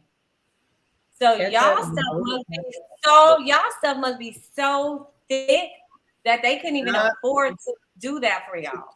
Yep, exactly. Because we had at least 3 episodes, and then while we were there filming, they would put up clips on the TV for us to watch, and then we would talk about it because nobody knew that I had chose myself at the end.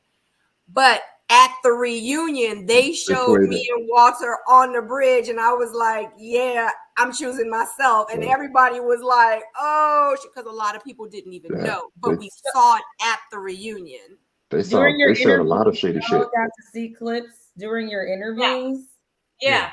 During the reunion, we saw. During the reunion, yes. Oh, yeah, okay. we saw confessionals and saw some little clips. We saw little clips at the reunion, but it wasn't.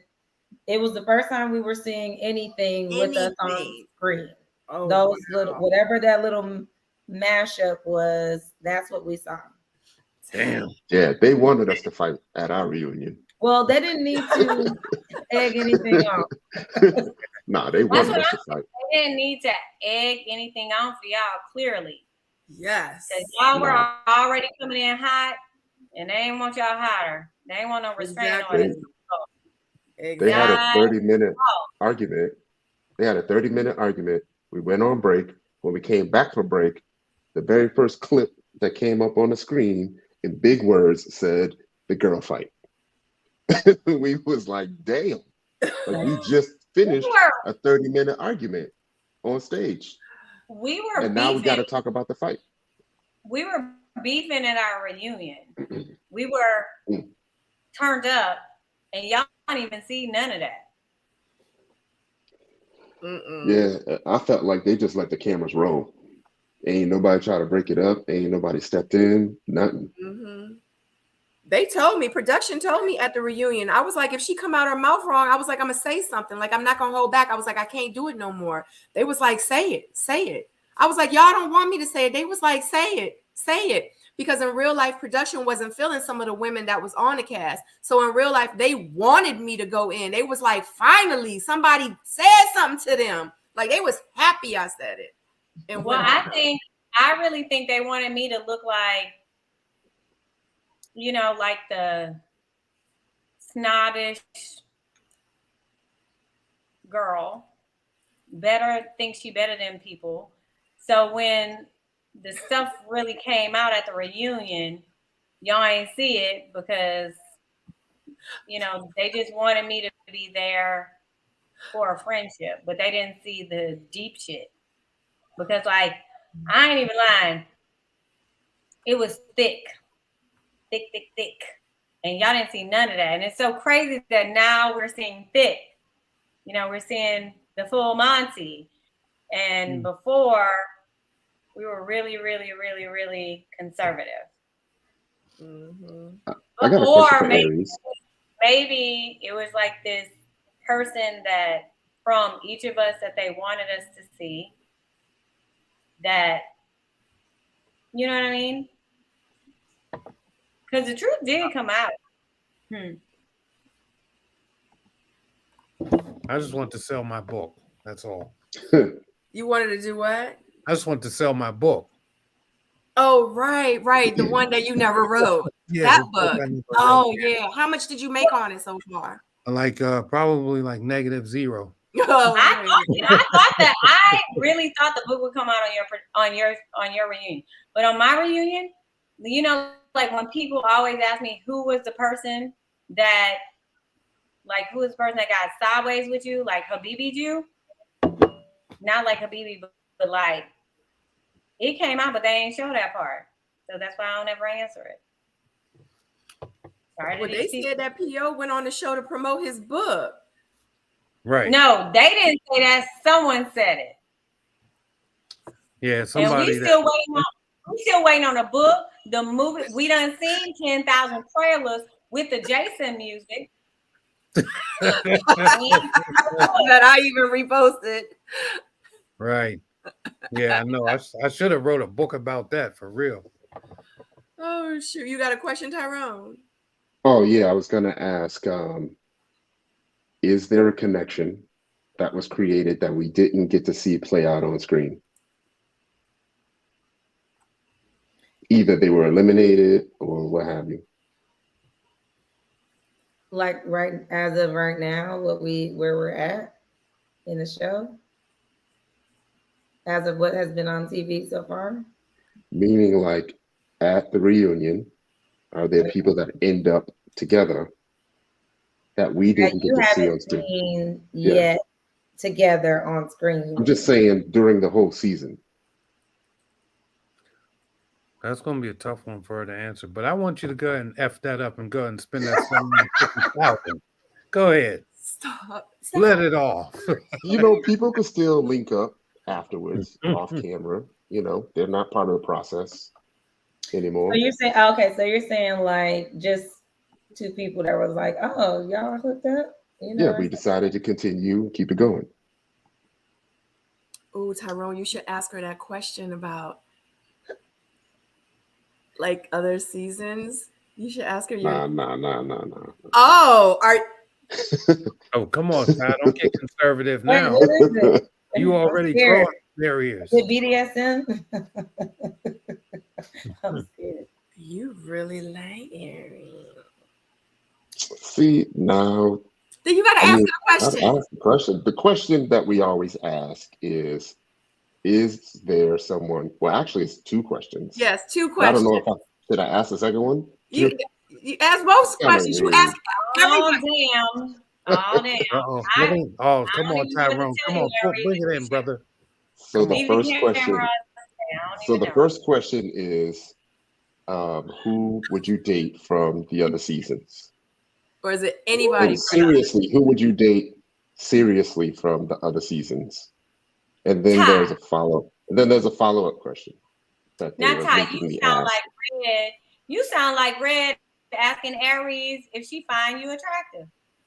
No, Now, it's not. what It's what not. if he's in a It's the relationship now, question. though? It's the question. What I'm if she's in a joking. relationship? I was gonna say I have the show has to finish, so y'all I can't really like. Is this no? Because these are like real people. It's not like it's not like Morris All right, well, Chestnut. just let us know who you're in a relationship with right now.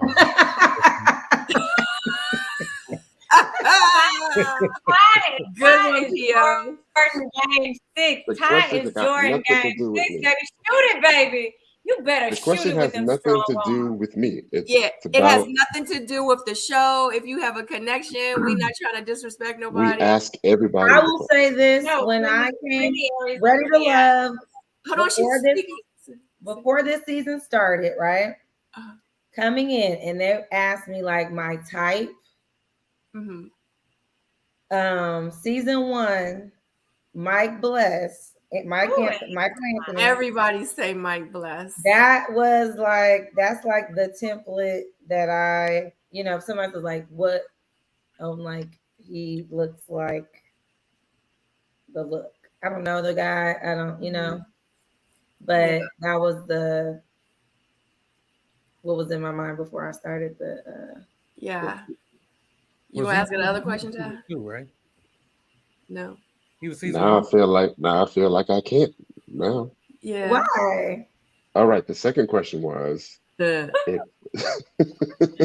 I'm sorry, and I'm sorry, Aries. I wasn't trying to interrupt. I was trying to tell you, like, this is really a question he really does yeah, ask this all is the the time. legit Like, No, this I is a- believe you. Yeah. I believe you. second. I didn't he mean wasn't I was just saying, interrupting.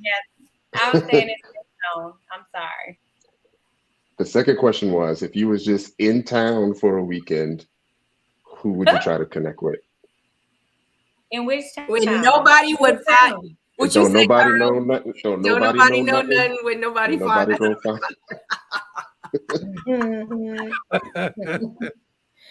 Well, now we will. That's funny. I'm pleading the fifth. We love the non-spray painted beards, Good huh, answer. Aries? You said what? We Thank love you. when the beards aren't. We love when the beards aren't spray painted, don't we? Who had a spray painted beard? Somebody had a spray painted beard. Oh my gosh. Oh, fuck it. You got me. No, I'm kidding. I'm kidding. I was like, your joint sprayed on, Pio? No, this is It's real. a quick weave. Yeah, there it is. You know what I mean? Quick little, you know what I mean? Got it faded in. Okay, so maybe this, Tyrone. Tyrone, maybe this. If you could be the curveball in any other It's season. not about me, Stacy, huh? No, okay, now he's interrupting me. J-Dub, what you got to say about Tyrone interrupting me? Anyway, if you could insert yourself as a curveball in any other season but your own, which one would it be? Good question. Wow. Boom. That's your clarification, Tyrone. Huh? That's your clarification to your question. Here we go. Come on, Aries. If you could insert yourself in any other season, which one would you want to have a go at? Mm-hmm. You specifically. And don't hold back. I gotta visualize what season was what. Uh-huh. I really liked. Let me see. Was that the same? Oh, that's hard. It was like cool people in every season that I would. Mhm. Um, I'll say I did like both DC seasons a lot. So it probably would be one of those. Out of Same all the question. seasons. Same question, Tyrone and Sabrina and P.O. If y'all can drop down in any other season but your own, who would it be? Which one would it be? Because if I'm answering, I would on close the all season. I would drop down in your season. Sabrina. Yeah, I would have got on the DC season. No, you were there. No, I was Potomac. He was Potomac. I would have got on the DC joint. And I would have got on Potomac. Oh Lord, you would have hated yourself on there. You'd have been like, "I hate y'all." Nuh-uh. Behind the scene, well, You talking about the women or the men? I do have a. and let me say nothing. Let me say nothing. I do have like an all-time favorite from the Atlanta season. Which one? Tiffany. You always talk about Tiffany. I think she got a bad. Let me stop. So ain't nobody gonna mention the LA season. Y'all just gonna hate on the LA season like that. Okay. Oh my God. Y'all be LA. hating on the LA season. Y'all just forget about the LA season. LA season. What LA season? Oh, I was about to say, did I miss one? Jay said, I want to be in on this. Put me in. But can I ask a question? Did Jay answer this? I don't know. Yeah, I think Jay, I would be on the I'd be on the resort season because when y'all not in a secluded area, stuck in one spot, y'all be doing too much. Y'all be all in the streets too much. I need But to be you wouldn't want to be on that if that was the case. You need to be able No, to I liked how transparent the resort was because you couldn't hide at all. Like, you know, like in all the other seasons, we go back to our lives and sometimes we know what people's doing based off what we hear. And sometimes like you, it's hit me by shot. Oh, I didn't know that was going on. But in the resort, it was all out there. I'm curious to know for everybody in the chat, where would y'all drop? Where would y'all drop in? What season would you be the curveball? Which one of these seasons? Because I do on the resort. I do like the resort, and I do like Sabrina's season. But you know, after the resort, our season numbers get kind of misconstrued. So I don't know what number we on. You just gotta say the city and one or two next to the city for me. So everybody in the chat, if you all could be a curveball, where would y'all drop in? This is so intriguing to me. Like, I love it. And Sabrina, you said the resort, right? I said Potomac because if they could have taken the Potomac, the men, and put them on the resort, then yes, because the resort season with the men at the resort season, I was like, so, like DC kind of like meshes for me. So I be forgetting like who's who. So like name some names that was on the Potomac one so I can get an idea. P.O. Name some of the guys on the Potomac. Clifton, Tori, Donovan, Demetrius, Laverne. Oh. She said, "Ooh." Potomac season. So who was in DC? It was Tyrone. Nobody. I mean, Tyrone, Sean. Yeah, like Walter. Everybody that's coming Houston this weekend. I'm sorry. I'm biased. Dante, Sean. Sean the bill payer. Potomac season was where it was at. That's where it was at. That's where I needed to be, and I wasn't. I was like, why did y'all put me on the DC season? Like, I was more like, for real, because it was a bunch of us, all the people for DC and the people for Potomac. It was a bunch of us. And what they did was they said, we're going to take this half and put them over here, and we're going to take this half and put them over there. I was like, how did y'all end up putting me on DC when I wasn't compatible with any of those people? but I was more compatible with the people on Potomac. I was like, that didn't make sense. Yeah, it's a different vibe for sure. It was a Yeah. different vibe. We didn't have, well, shut up. Well, I feel okay. Okay, so let me ask y'all this. So if you could do a redo season with everybody, who would you like to see? Like 3 guys and 3 girls with you on a resort. Like who would make a good show for y'all? I'm interested. I don't know for me. I'm just asking a question because I feel like it's interesting. I think a good combo, 3 guys, I would say Sean from DC season, right? And I say that because I know, but Sean, I think is I think he was I think he might have been I think he might have been misunderstood, right? Also I would say Demetrius, right? Because Demetrius was another misunderstood person. Like I actually hang with the guy, so I see his personality, you know what I mean, and all of that stuff.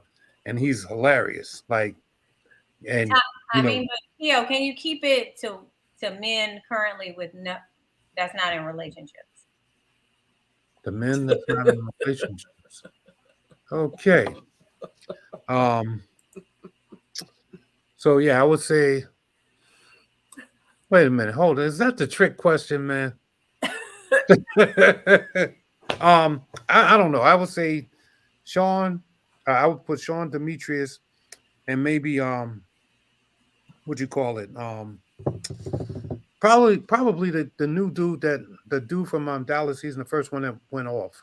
I think he might be. I think he deserves a good do over. Seems like a genuine nice guy. You know, I think he deserves a new start. I would put him in with. I would throw Jeffrey in there. Because I think Jeffrey. Who is Jeffrey? Jeffrey from Miami. Yeah, I would put Jeffrey in. The girl Jeffrey. Yes. Okay. When that's a unisex name. So I was like, what guy is named Jeffrey? I'm so sorry. I meant no shade at all. I was just I was like, who is Jeffrey? My bad. Yeah. Sorry, Theo. That's all right. I would put Jeffrey, AP from my season. Who is AP? The girl. Yeah, she's I feel like on she left too early too. Yeah, and maybe Muming, is that her name? You ain't gonna say me? From DC? Yeah, I would throw her in the mix. You wouldn't want to see me in the mix? I see you in the mix all the time, Stacy. You in the mix right now. I don't even understand what the question is. What's Where that? you go? You know, when they friend zone you, they just friend zone you. Jesus. I feel like it should be a question of I feel like the men, like you guys should be like, name 5 women you would want to be on the show with if you could pick a show to have them. That's what it should be. Tyrone, if you were going to be on a show, name 5 women from any season, who would you be on the show with? Stacy, if you was to be on the show, name 5 men. I'm not going to answer that question now. You know me, I like the toxic ones. You know what I mean? The short toxic ones. Give me all the toxicity. Oh God. Mm-hmm. Oh gosh. Tyrone, who would be the top 5 women that you would have? Wow. In no particular order. In no particular order. So I liked Looney, Z, Tiffany, Stacy, and Aries. You talking about that, Stacy? Yeah. What? Thank you, Ty. I appreciate that. Thank you. We can't leave Stacy off now because some dates going on out here. Thank you. Listen, Stacy got to be on my list too at this point. Wow, because y'all know I'm just his lady, so I ain't nobody. I mean, like, thank you, Tyrone, for seeing my worth and my value. Stacy, as a woman with kids coming in, Thank you for seeing my worth and my value. I appreciate that, Tyrone. That's all I needed for myself. That's the first time I think Tyrone ever left go turn this camera off. Stacey, your worth is there. Your worth is beyond this. Please, you friend zone me, P.O. I did not all friend I talk zone about you. is 850 and smell gooding. Like all I talk about is your sit and 850. I always give you your roses. And in a moment that you can return roses, you cut me. Like I'm out episode 1. Friend zone, she gives homegirl vibes. No, I did not friend zone you. I said no. I put them people on a different season. We didn't say nothing about nothing. You know what I mean? What is happening right now? Right. Hey, Stacey, I'm gonna need to see a little bit more toxicity coming from you. All right? I ain't toxic. That's why I wouldn't make you cut, because I ain't toxic. Yo, like women that pull up. Okay. Period. But I got an aunt that I can call, and she'll rattle some bones and do a little shake. I mean, but you don't be slashing no tires. You don't do nothing. Throw bricks through cars. Like, come on, man. I like to plug out. The only thing I put sugar in is the only time I use sugar. I don't put sugar in a tank, but I put a little sprinkle in that marinara when I'm making homemade, baby. Let me tell you something about me. See, I like the kind of woman that rides around with a brick in the passenger seat. But I got a bag. I keep a bag. I got a bag. I got Louisville. So Tyrone said he want to be more shorty. Right. I'm sorry that I'm not enough for you, P.O. Oh my God. Sabrina, you can't dodge it. You can't dodge it. We want to know your top 5s. I just asked. I asked the question. No, ma'am. No, ma'am. Because the people want to know. First of all, they don't. Trust me, they don't want to know. I'm doing my duty as Stacey Renfrey tonight. Jay, be my gal. Be my gal, Jay. Sabrina, we need to know. Thank you, everybody, for watching tonight's live.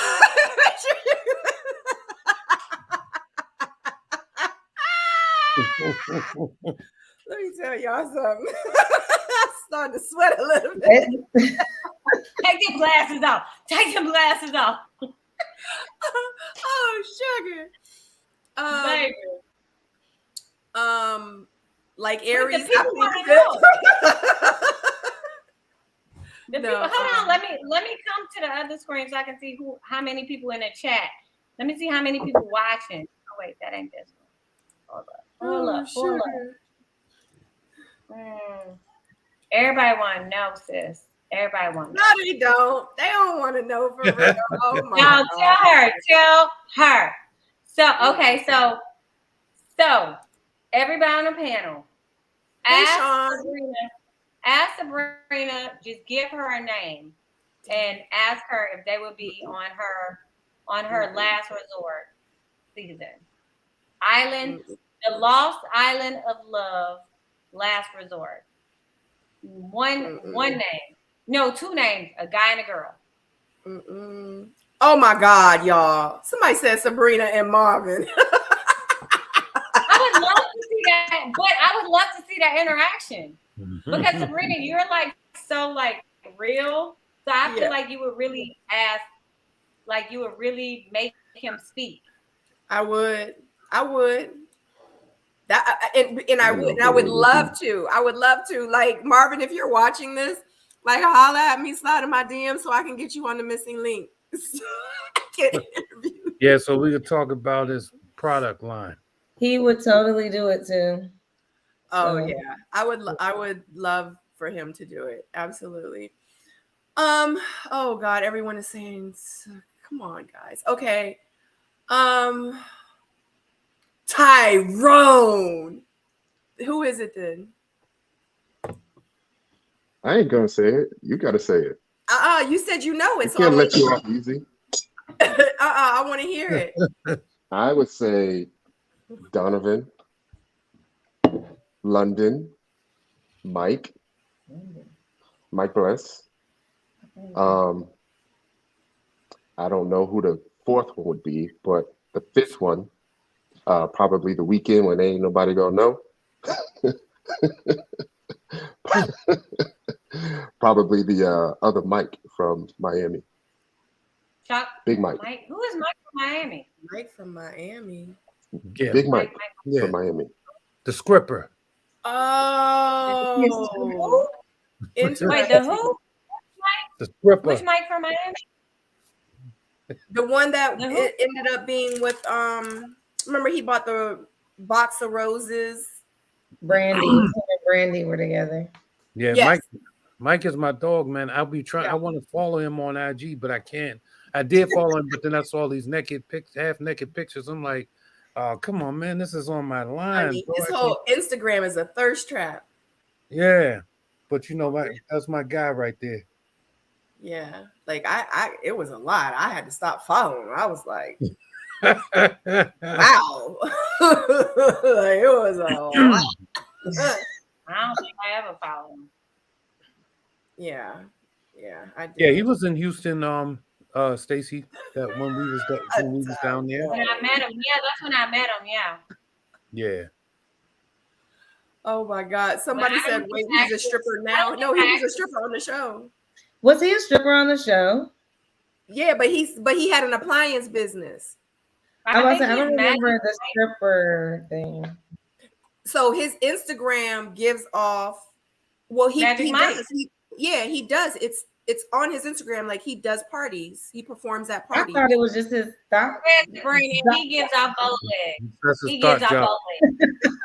I just thought that was the He- Instagram. You know how people just be on Instagram putting baby oil on and being on the camera and stuff. I thought it was just for Instagram. His Instagram name needs to be Bowleg Mike. Based on them pictures, baby. Wow.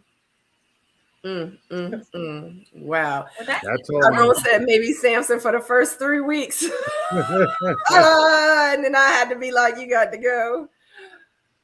Oh my God. well, I feel like the space in Aries, I think you can't show it now, but I think you will show it at some point.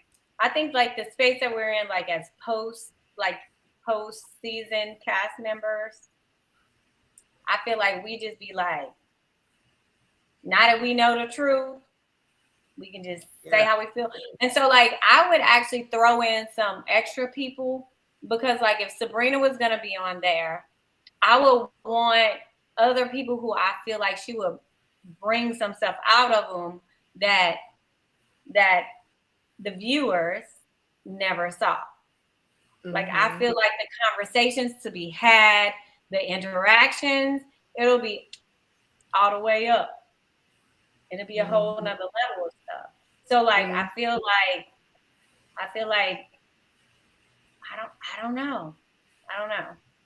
I just feel like I don't even know if I know anybody from my season that's worthy of your presence. Aries, what was you about to say? Thank you, Stacy. Waiting on you still. Right. Oh, Both of y'all. oh yeah, that's what Stacy. So who would be your top 5 guys that you would pick? I don't know because I can't remember any. First of all, I can't remember anybody's name. Or their seasons just all messed together. Y'all know I got 3 kids, so I don't be knowing. I don't know. I feel like the chat can probably help me out on this. Like, my like 5, because I feel like Sabrina totally deflected. So I'm gonna revert to Ty to telling me like the same. I'm interested. And I won't leave the screen so y'all can see my face. Y'all are being so soft right now. We need answers. The chat wants answers. Aries answered, right? No. Aries No, answered. she didn't. No, she didn't. And no, Sabrina didn't. Y'all remember mine? Like I'm talking out and I'm just doing what's been done. I can't talk about anything right now. I'm pleading the 5th until my season is over. Oh, come on already. Just give us You know No, what? we talking about previous season. I'm about to have to start going attorney mode on her. Oh God. Yeah, All right. you trying to get me in trouble. You already did ask some stuff. No, You already I'll answer. I'll answer it. Just a hypothetical. So Okay, so top I would five. definitely want Okay, I would Stacey. definitely want Jay Bradley on a season with me because we have a really great friendship and relationship, and I would be interested to see like his interference. I would love to see his interference. I would love to be on a season with Sabrina because I feel like she is kind of like she's a straight shooter, and she's gonna bring some truth out of people. She's gonna say it. I feel like, oh shit. I'm sorry, Special Callie. Go ahead, Sabrina. You was about to answer. My bad. No, I was waiting for you. I didn't would want to love Tyrone. I want you. I want P.O. I would like Phil. Mm, mm, mm, mm. You know the Mike that did get married or There's something? multiple Hold on, Phils. which Phil? That's what I was about to say because I just Phil from it's y'all not Phil from my season. okay. Phil from your season. I like Phil. I like Phil. I would like P.O. because I feel like he'd be stirring the pot, but you a production enemy, so you won't be there. Yes, I will. Production loves me. mm,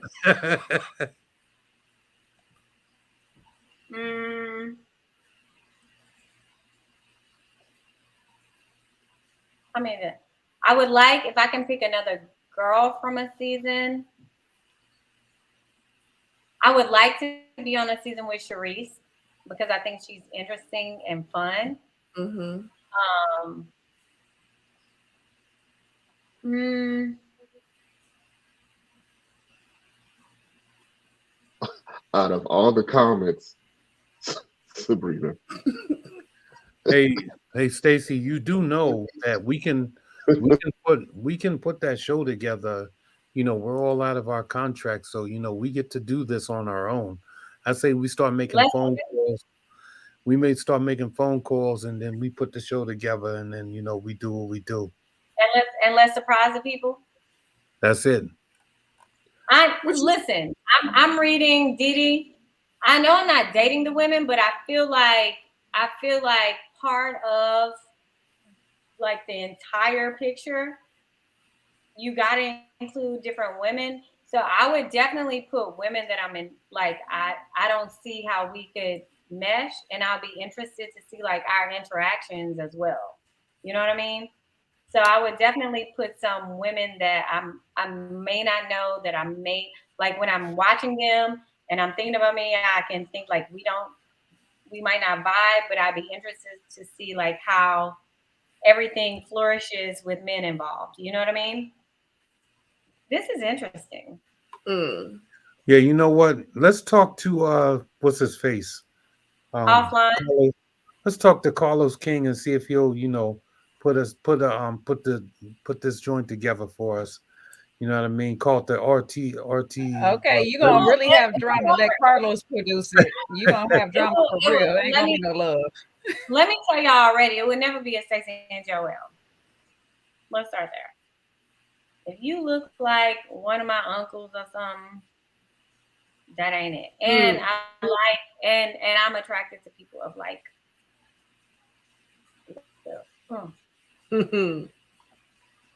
I mean, I just feel like I'm not attracted to people that look like you could be my like twin brother or cousin or uncle. I like men with melanin. You know. Mm-hmm. You know, the name of the show, I got it right now. Netflix and chill. But moving on, you were saying. I was about to say they already got a Netflix and chill, don't they? Still waiting on you, Sabrina, they want to hear your answer. They mad. They big mad. They're not mad.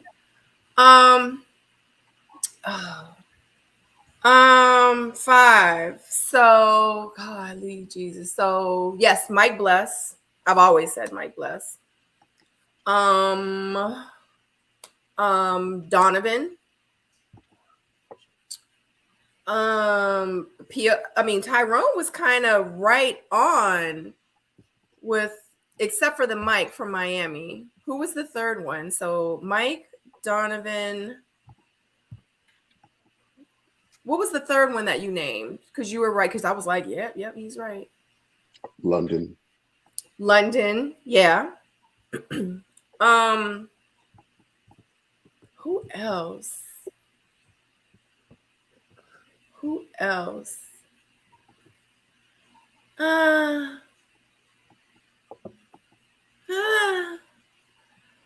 uh, Tyrone and P.O. That's perfect. Exactly. Boom. No, you ain't gonna get away with that bull. That's the real party. It's a party Just pull now. one out the hat. Just pull one person out the hat that's not on this screen.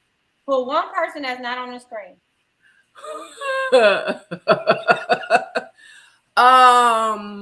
Who else? I don't know. I can't really remember. Who from Y'all Miami name is interesting? people. Definitely not Carrie. Demario. Who is Carrie? Demario. You know what? Yeah, I would love for Mario to come back, because I think we maybe prejudged him, and it would be interesting. That was the one that said he didn't, something about Jeffrey on the way out the door. Me and Samson, we would get to fighting. I can't. Edwin was cool.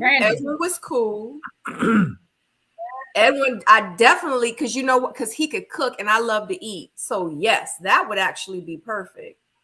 That would be perfect.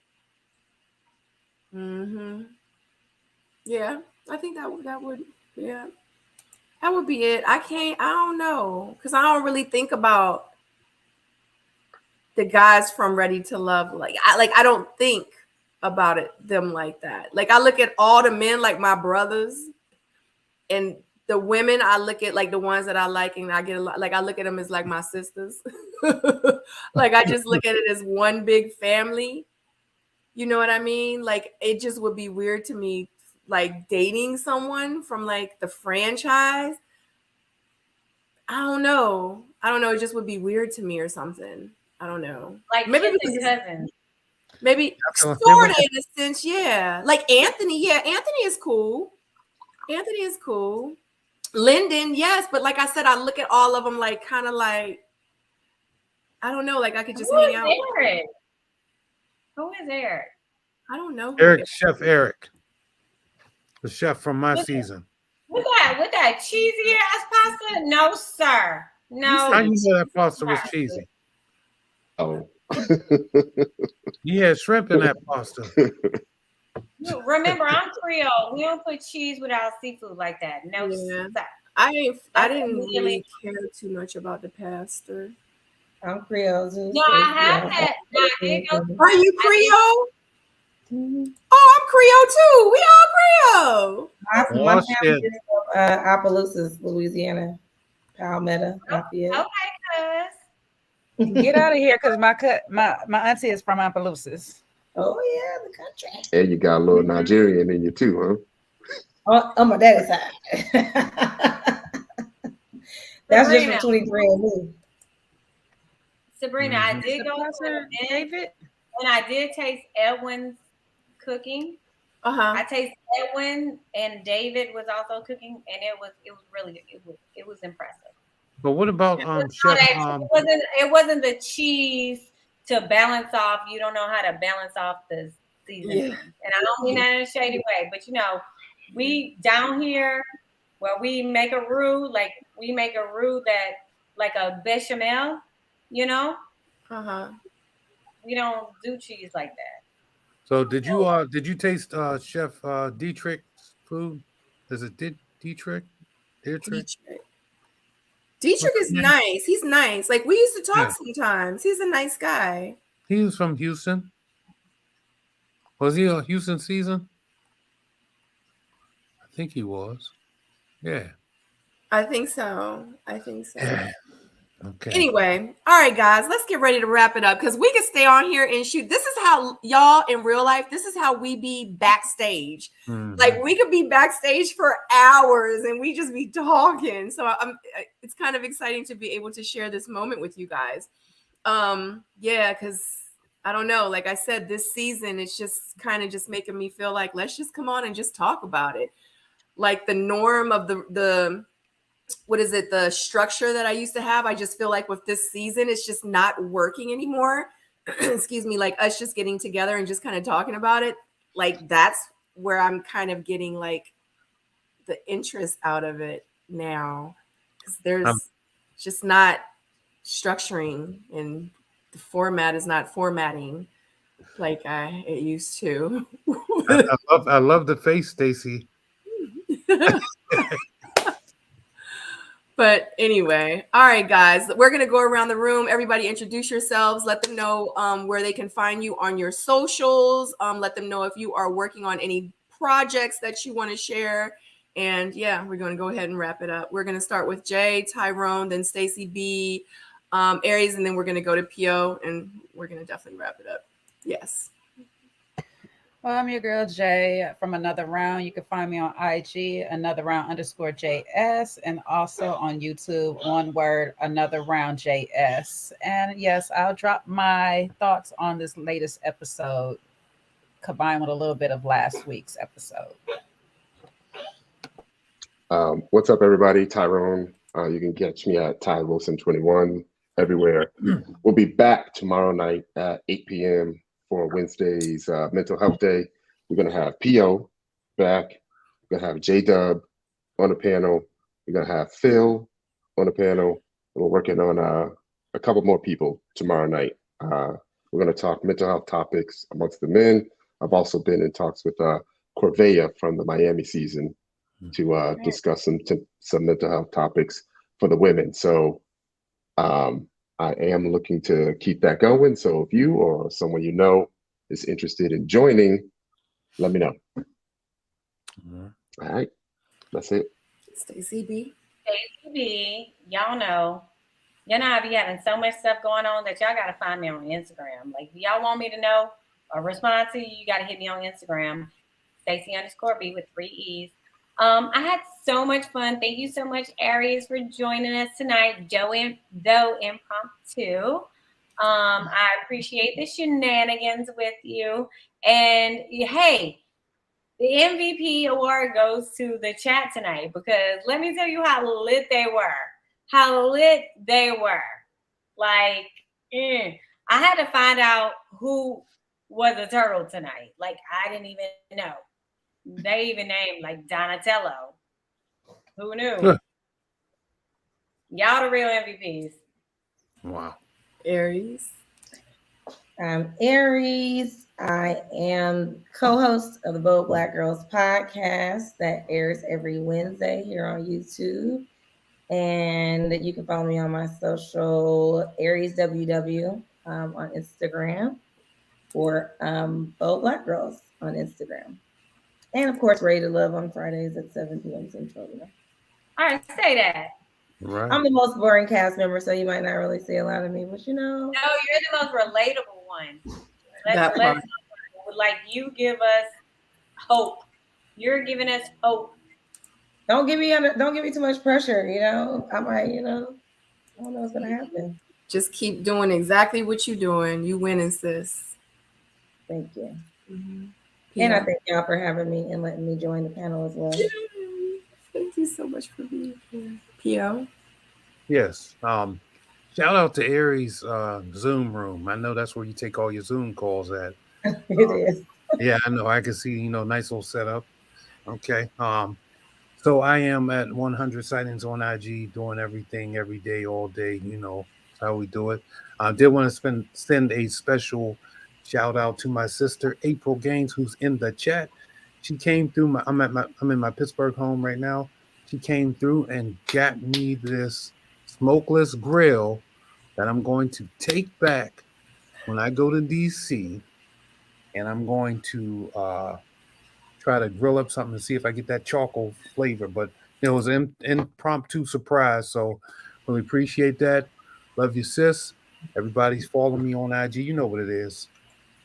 The end. Pio, will you have the swing set and the handcuffs with the smokeless grill? You know what? I just might. I be delivering all kind of shit. So Depends too if it's after 9:30. So there's that. I can't.